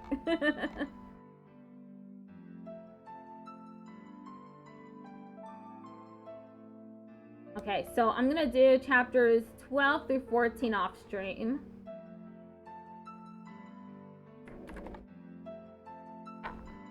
Just because of the subject matter. Lore Curator just traded with 6 viewers. Hello! Thank you for the raid, Lore Curator. Duty commenced, Lord raid in progress. I see. So hello everyone. I'm Melody Wisp. I am a disabled, asexual, aromantic, agender, trans, non-binary, neuroqueer, neurodivergent Puerto Rican, excuse me, voice actor, variety streamer, and accessibility provider. Today, I am heading the train for the Disability Pride Raid train. The spot became open because of unforeseen circumstances. So I decided to stream for it.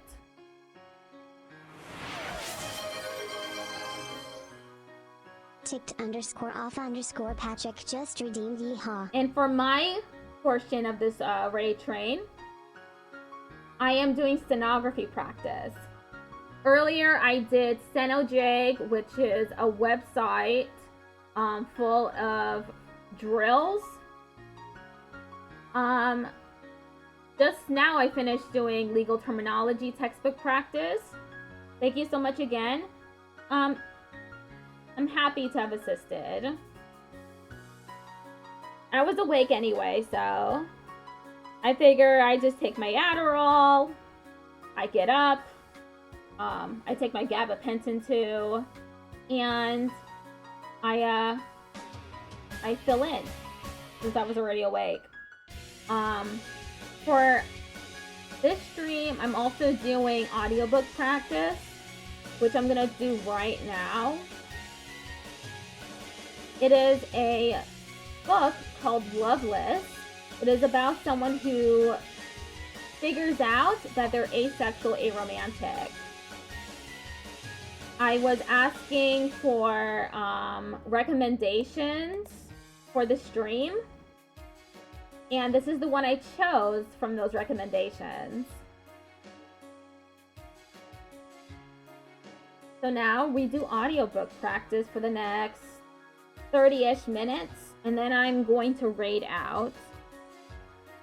Who am I raiding into again? Let me check.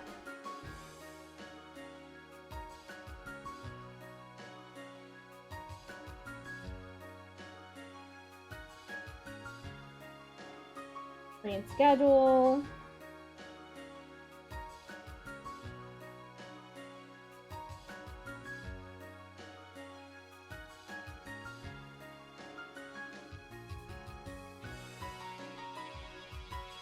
Little Jacob? Okay.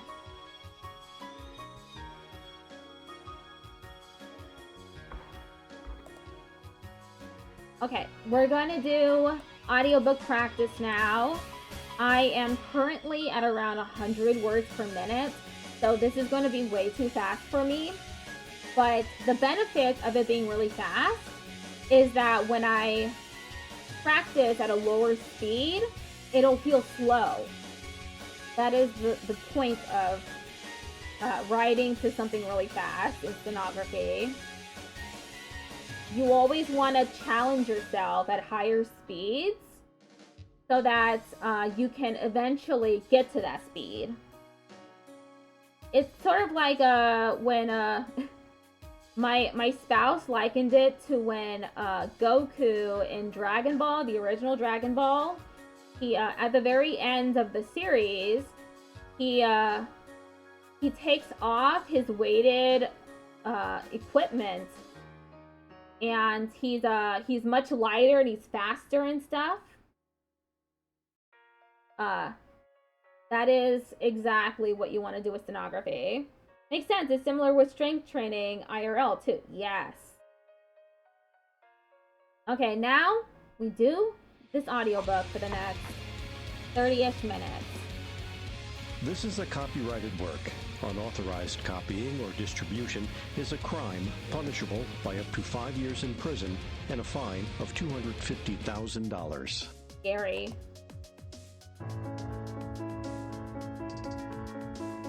Nice music.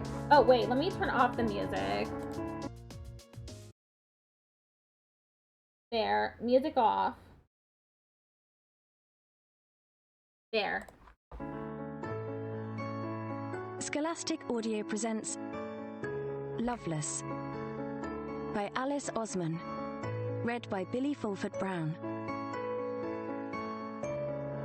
If it proves so, then I must raid and run to an appointment, unfortunately, but enjoy.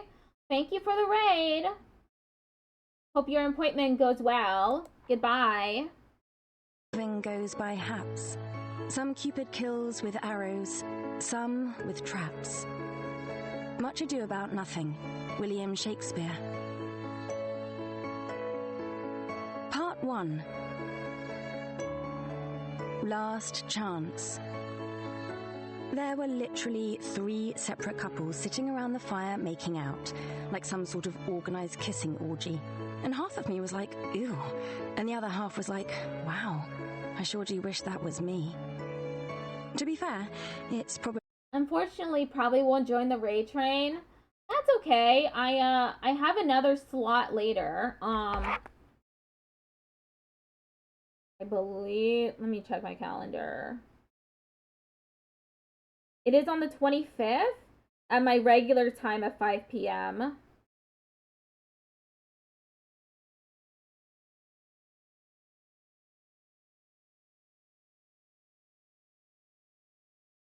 Alright, continuing on with the audiobook. Probably what I should have expected from our prom after party.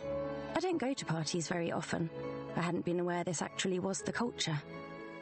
I retreated from the fire pit and headed back towards Hattie Jorgensen's giant country house, holding up my prom dress in one hand so I didn't trip, and dropped Pip a message.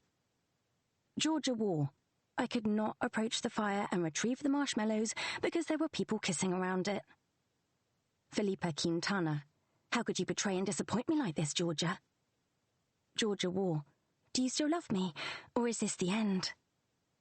When I entered the kitchen and located Pip, she was leaning against a corner cupboard with a plastic cup full of wine in one hand and her phone in the other.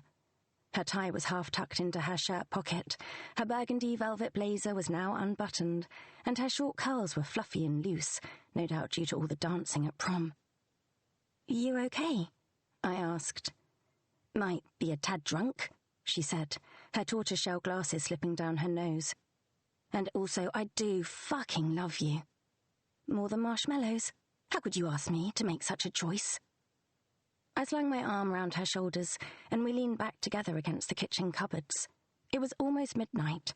Music was thumping from Hattie's living room, and the sound of our classmates chatting and laughing and shouting and screaming resonated from every corner of the building.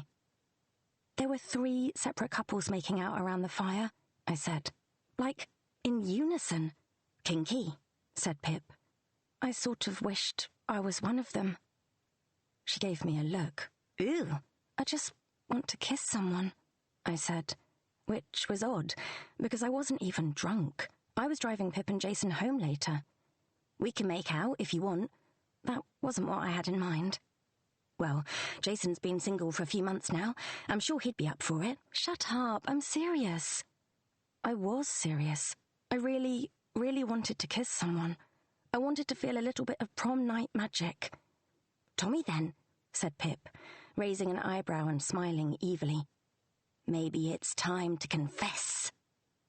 I'd only ever had a crush on one person. His name was Tommy. He was the hot boy of our school year, the one who could actually have been a model if he'd wanted. He was tall and skinny, and conventionally attractive in a Timothée Chalamet sort of way, though I didn't really understand why everyone was in love with Timothée Chalamet.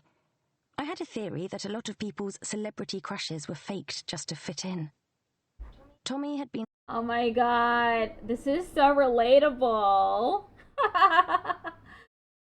I also thought that people were making up shit. I thought that people weren't actually... like, they were being performative. That's it. I thought people were being performative about crushes and stuff. Because I've never had a crush before. So I thought it was just, like, nonsense, basically. But it is not true. Other people do experience romantic attraction. It's just that I don't, so I have no knowledge of it.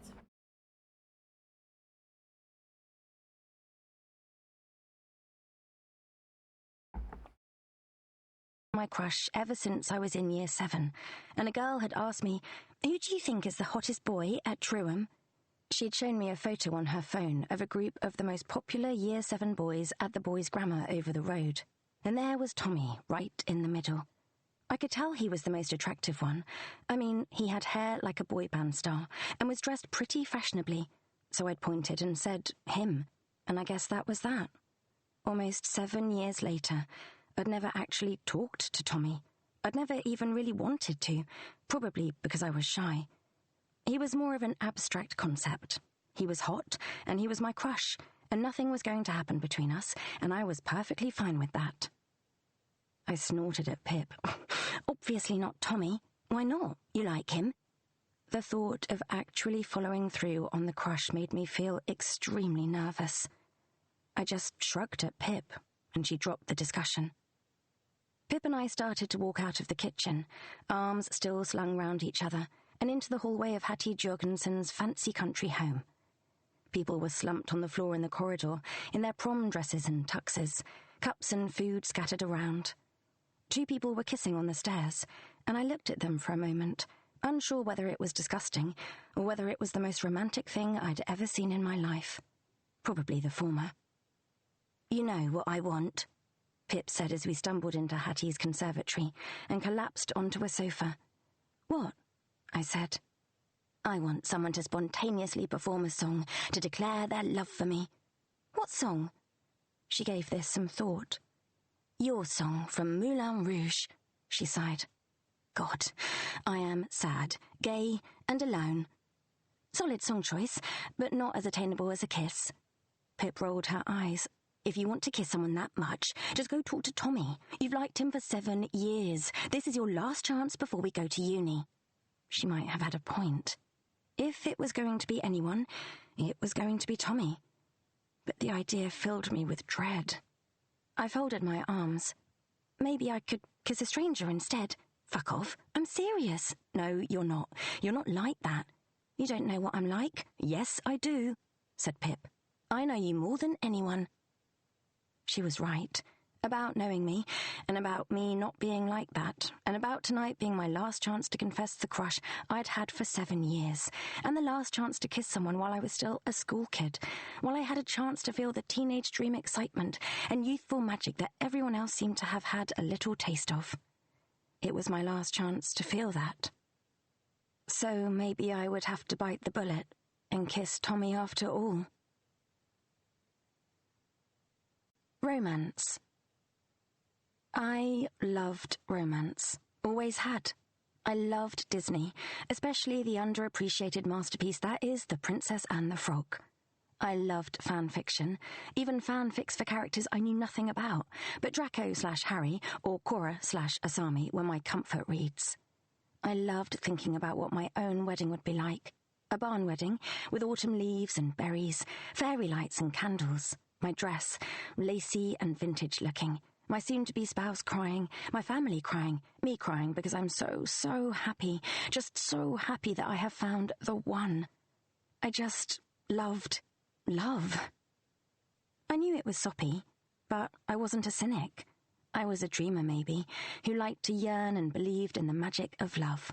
Like the main guy from Moulin Rouge, who runs away to Paris to write stories about truth, freedom, beauty, and love, even though he should probably be thinking about getting a job so he can actually afford to buy food.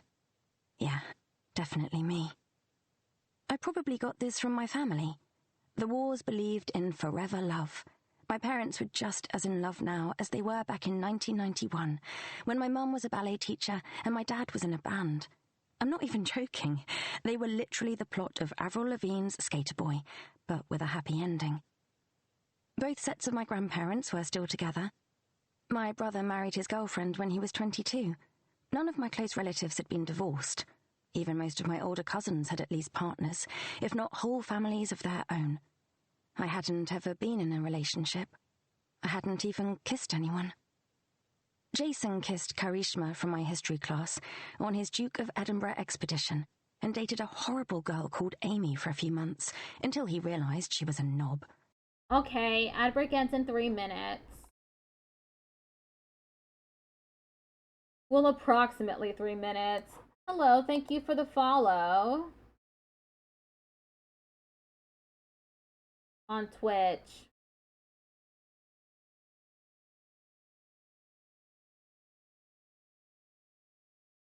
Hello TikTok and hello YouTube. Twitch is in the middle of an ad break. I'm not keeping up with this, but I think part of it is the accent. I'm having trouble understanding it a little.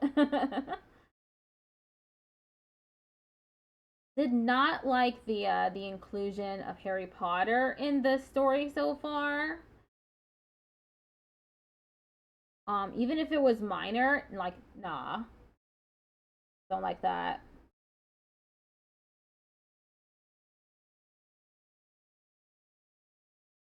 But so far, it's really relatable.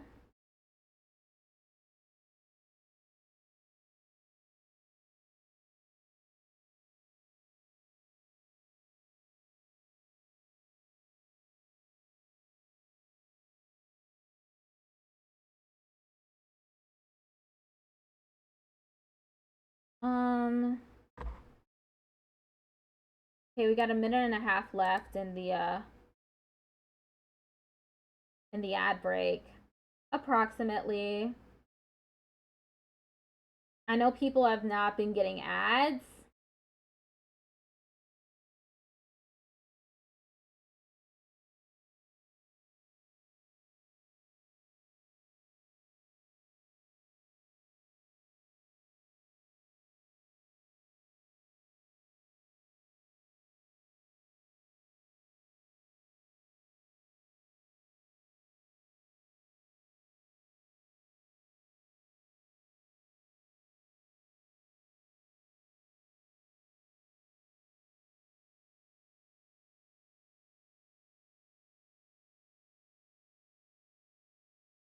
Hello, Busby. How are you doing?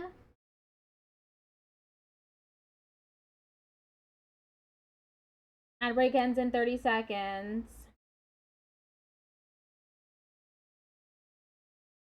No ads again? Ah. You're pretty lucky today with the no ads. Sometimes Twitch just does that. I've also had times when an ad break was occurring and the ads didn't actually happen for me. I'm good. How are y'all? Doing good. I think I'm doing really good practice today. 19 minutes left in the stream. We're working on an audiobook now. It's called Loveless. You're doing great today? That's awesome. I might stream later again at 5 p.m.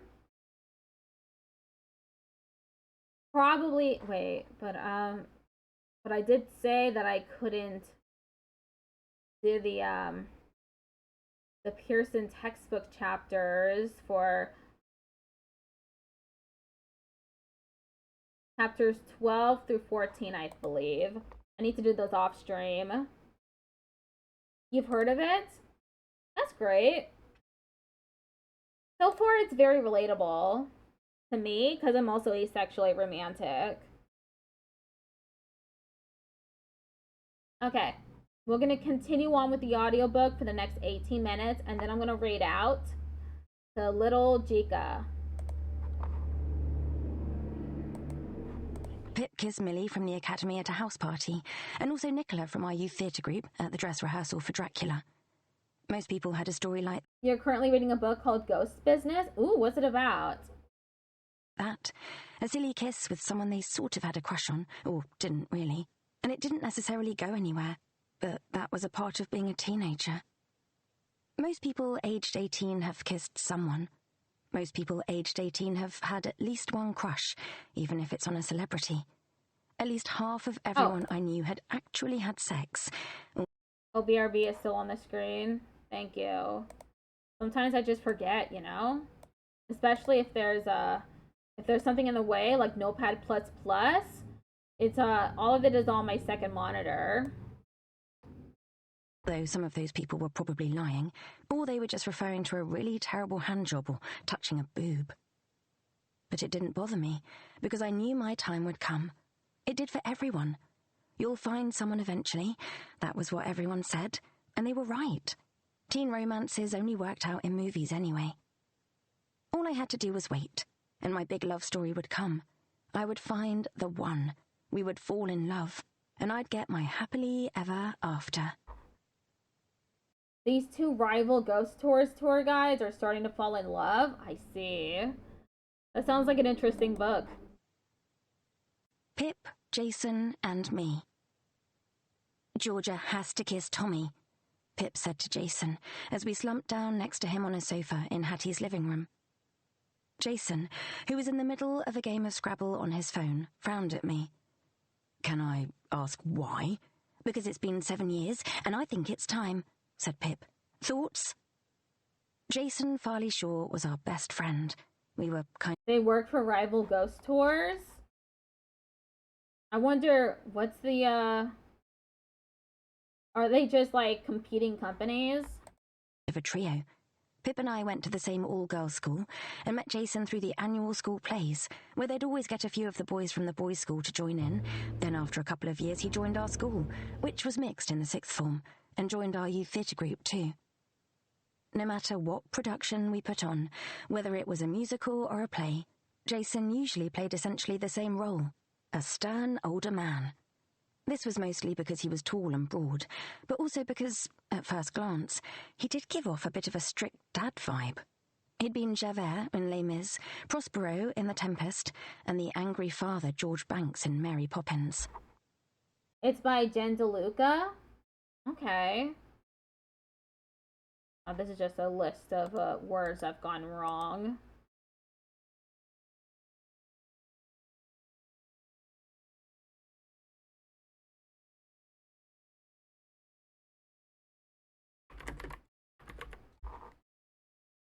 Own ghost tourist business, I see.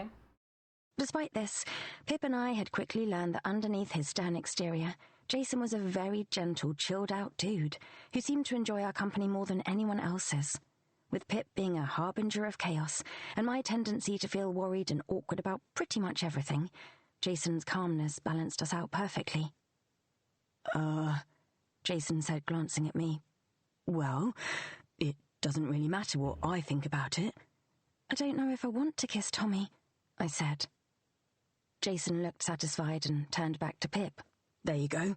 Case closed. You have to be sure about these things. No, come on, Pip squawked and turned to face me. Georgia, I know you're shy, but it's totally normal to be nervous about crushes. This is literally the final chance you have to confess your feelings. And even if he rejects you, it doesn't matter, because he's going to uni on the other side of the country. I could have pointed out that this meant a relationship would be pretty difficult should he respond positively, but I didn't. "Remember how nervous I was telling Alicia I liked her?" Pip continued. "And then she was like, 'Sorry, I'm straight,' and I cried for like 2 months. But look at me now, I'm thriving." She kicked one leg into the air to make her point. "This is a no-consequence scenario." Jason was looking at me through all of this, like he was trying to suss out how I felt. "I dunno," I said. "I just don't know. I guess I do like him." A flash of sadness crossed Jason's features, but then it was gone. "Well," he said, looking down at his lap, "I guess you should just do what you want." "I guess I do want to kiss him," I said. I looked around the room, and sure enough, Tommy was there, standing in a small group of people near the doorway. He was just far enough away that I couldn't quite focus on the details of his face. He was just the concept of a person, a blob, a generic, attractive guy. My 7-year crush. Seeing him so far away and blurry took me right back to being in year 7, pointing at a photo of a boy I thought was probably attractive. And that made up my mind. I could do this. I could kiss Tommy. I'd had times when I'd wondered whether I'd end up with Jason. I'd had times when I'd wondered whether I'd end up with Pip, too. If our lives were in a movie, at least 2 of us would have got together. But I'd never felt any romantic feelings for either of them, as far as I could tell. Pip and I had been friends for almost 7 years. From day 1 of year 7, when we'd been sat together in our homeroom seating plan and forced to tell each other 3 interesting facts about ourselves. We learned we both wanted to be actors, and that was it. Friends. Pip was always more sociable, funnier, and generally more interesting than me. I was the listener, the supportive one when she'd had her "am I gay" crisis at the age of 14, and then her "I don't know whether to do acting or science" crisis last year, and then her "I really want to cut my hair short, but I'm scared" crisis several months ago. Jason and I had met each other later, but we bonded faster than I'd ever thought possible, given my poor track record for forming friendships. He was the first person I met who I could sit quietly with, and it wouldn't feel awkward.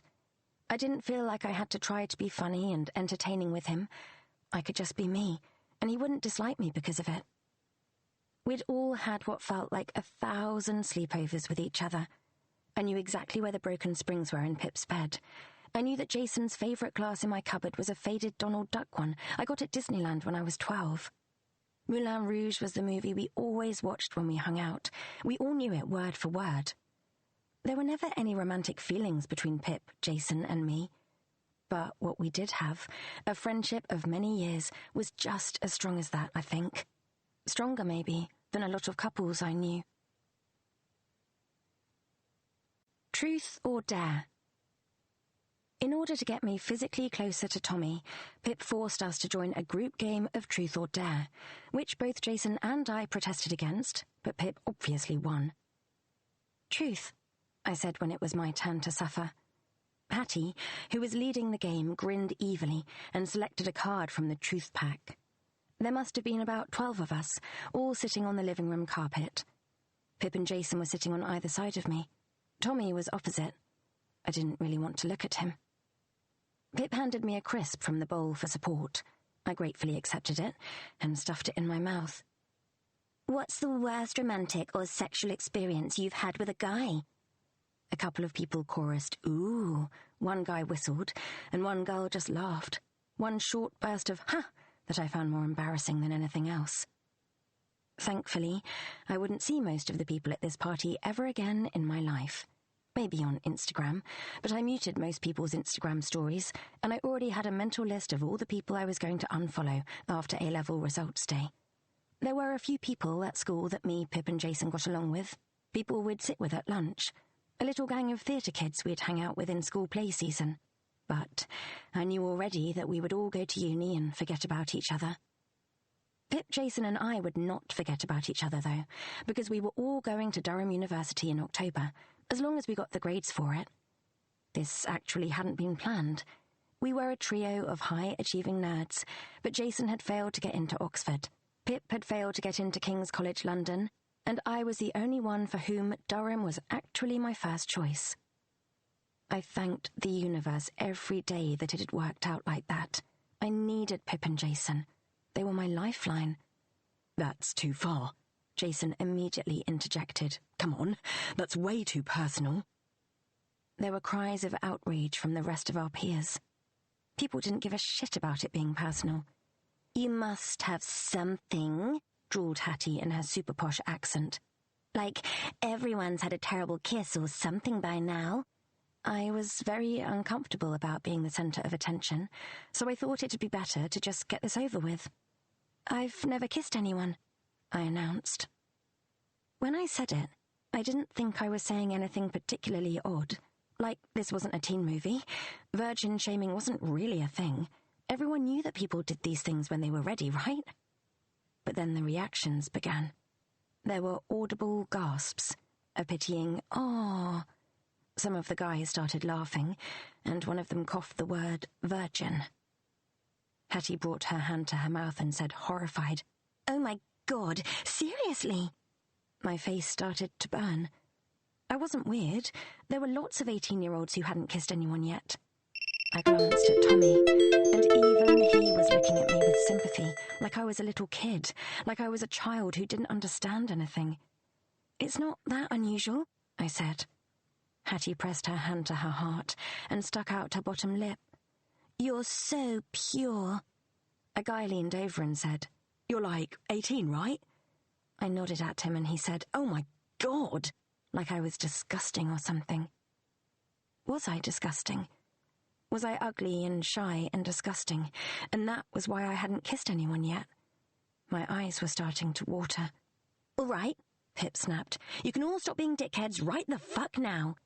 "It is weird, though," said a guy I knew from my English class. He was addressing Pip. "You've got to admit it's weird to have got to 18 without having kissed anyone." That's rich coming from a guy who admitted to having a wank over the princesses in Shrek 3. There were cackles of glee from the group, momentarily distracted from laughing at me. While Pip continued to berate our classmates, Jason very subtly took hold of my hand and pulled me up and out of the room. Once we were in the corridor, I was about to cry, so I said I needed to pee and went upstairs to find the loo. When I reached the bathroom, I examined my reflection, rubbing under my eyes so my mascara didn't smudge. I swallowed the tears down. I wasn't going to cry. I did not cry in front of anybody. I hadn't realised. I hadn't realised how behind I was. I'd spent so much time thinking that my one true love would just show up one day. I had been wrong. I had been so wrong. Everyone else was growing up, kissing, having sex, falling in love, and I was just a child. And if I carried on like this, would I be alone forever? "Georgia," Pip's voice. I made sure my tears were gone by the time I exited the bathroom, and she didn't suspect a thing. "They're so fucking dumb," she said. "Yeah," I agreed. She tried to smile warmly at me. "You know you'll find someone eventually, right?" "Yeah, you know you'll find someone eventually. Everyone does. You'll see." Jason was looking at me with a sad expression on his face. Pitying, maybe. Was he pitying me too? "Am I wasting being a teenager?" I asked them. And they told me no, like best friends would. But it was too late. This was the wake-up call I'd needed. I needed to kiss someone before it was too late. And that someone had to be Tommy. Tommy. I let Pip and Jason go back downstairs to get drinks, using the excuse that I wanted to get my jacket from one of the guest bedrooms because I was cold. And then I just stood in the dark corridor, trying to breathe and collect my thoughts. Everything was okay. Ticked_off It wasn't too late. Patrick just redeemed yeehaw. Thank you for redeeming yeehaw.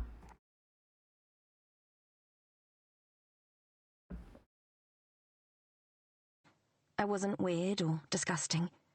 I had time to make my move. I located my jacket and also found a bowl of cocktail sausages balanced on a radiator, so I picked those up too. As I walked back down the corridor, I saw that another bedroom door was ajar, so I peered inside, only to get an absolute eyeful of someone very clearly getting fingered.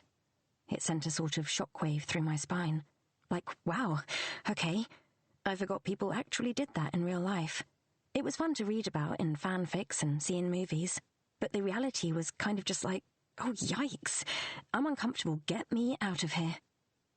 That aside, surely you'd think to shut the door properly if someone was going to put a body part inside of you. It was hard to picture myself in a situation like that. Honestly, I loved the idea in theory, having a sexy little adventure in a dark room in someone else's house with someone you've been on and off flirting with for a couple of months. But the reality? Having to actually touch genitals with someone?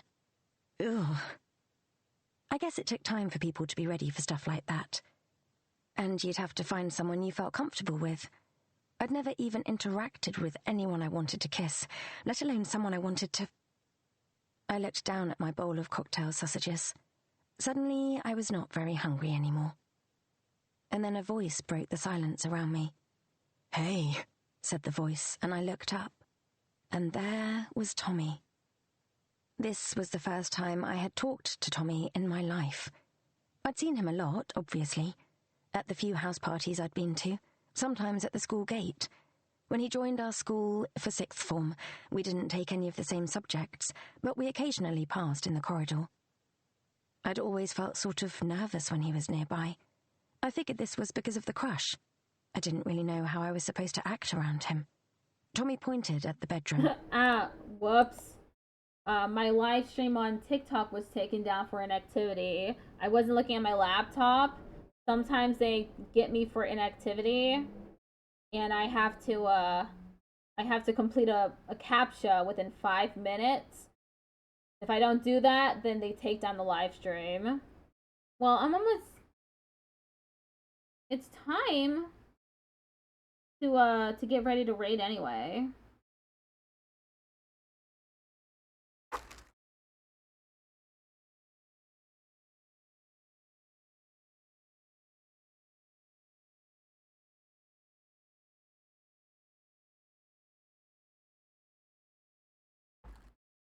All right.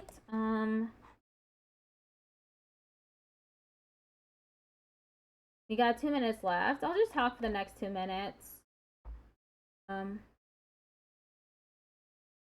me find the person I'm gonna raid into.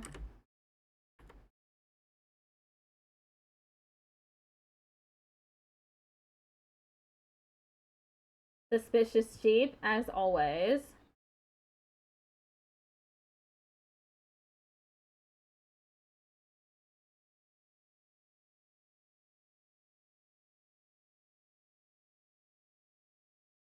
Okay, oh, it's just double checking.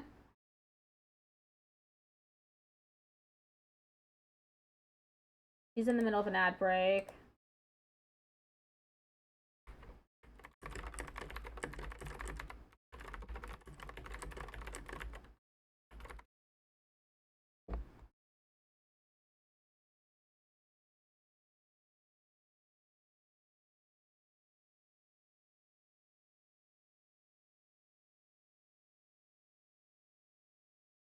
Thank you so much for joining the train and for filling in for the first slot.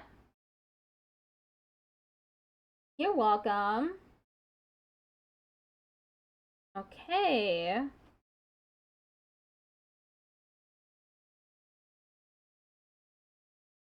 I'm just waiting for little Jika to let me know if she's ready for the raid.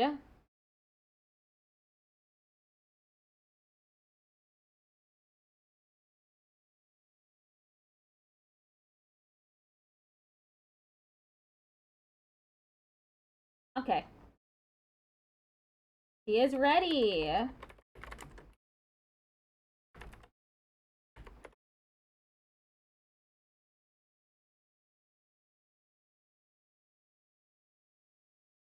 Okay, everyone is ready to raid in.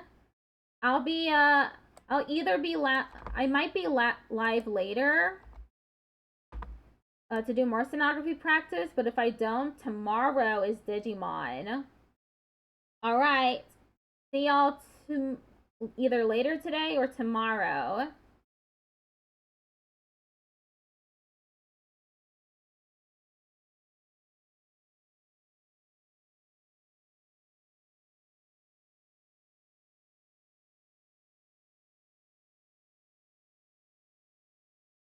Thank you for the raid message.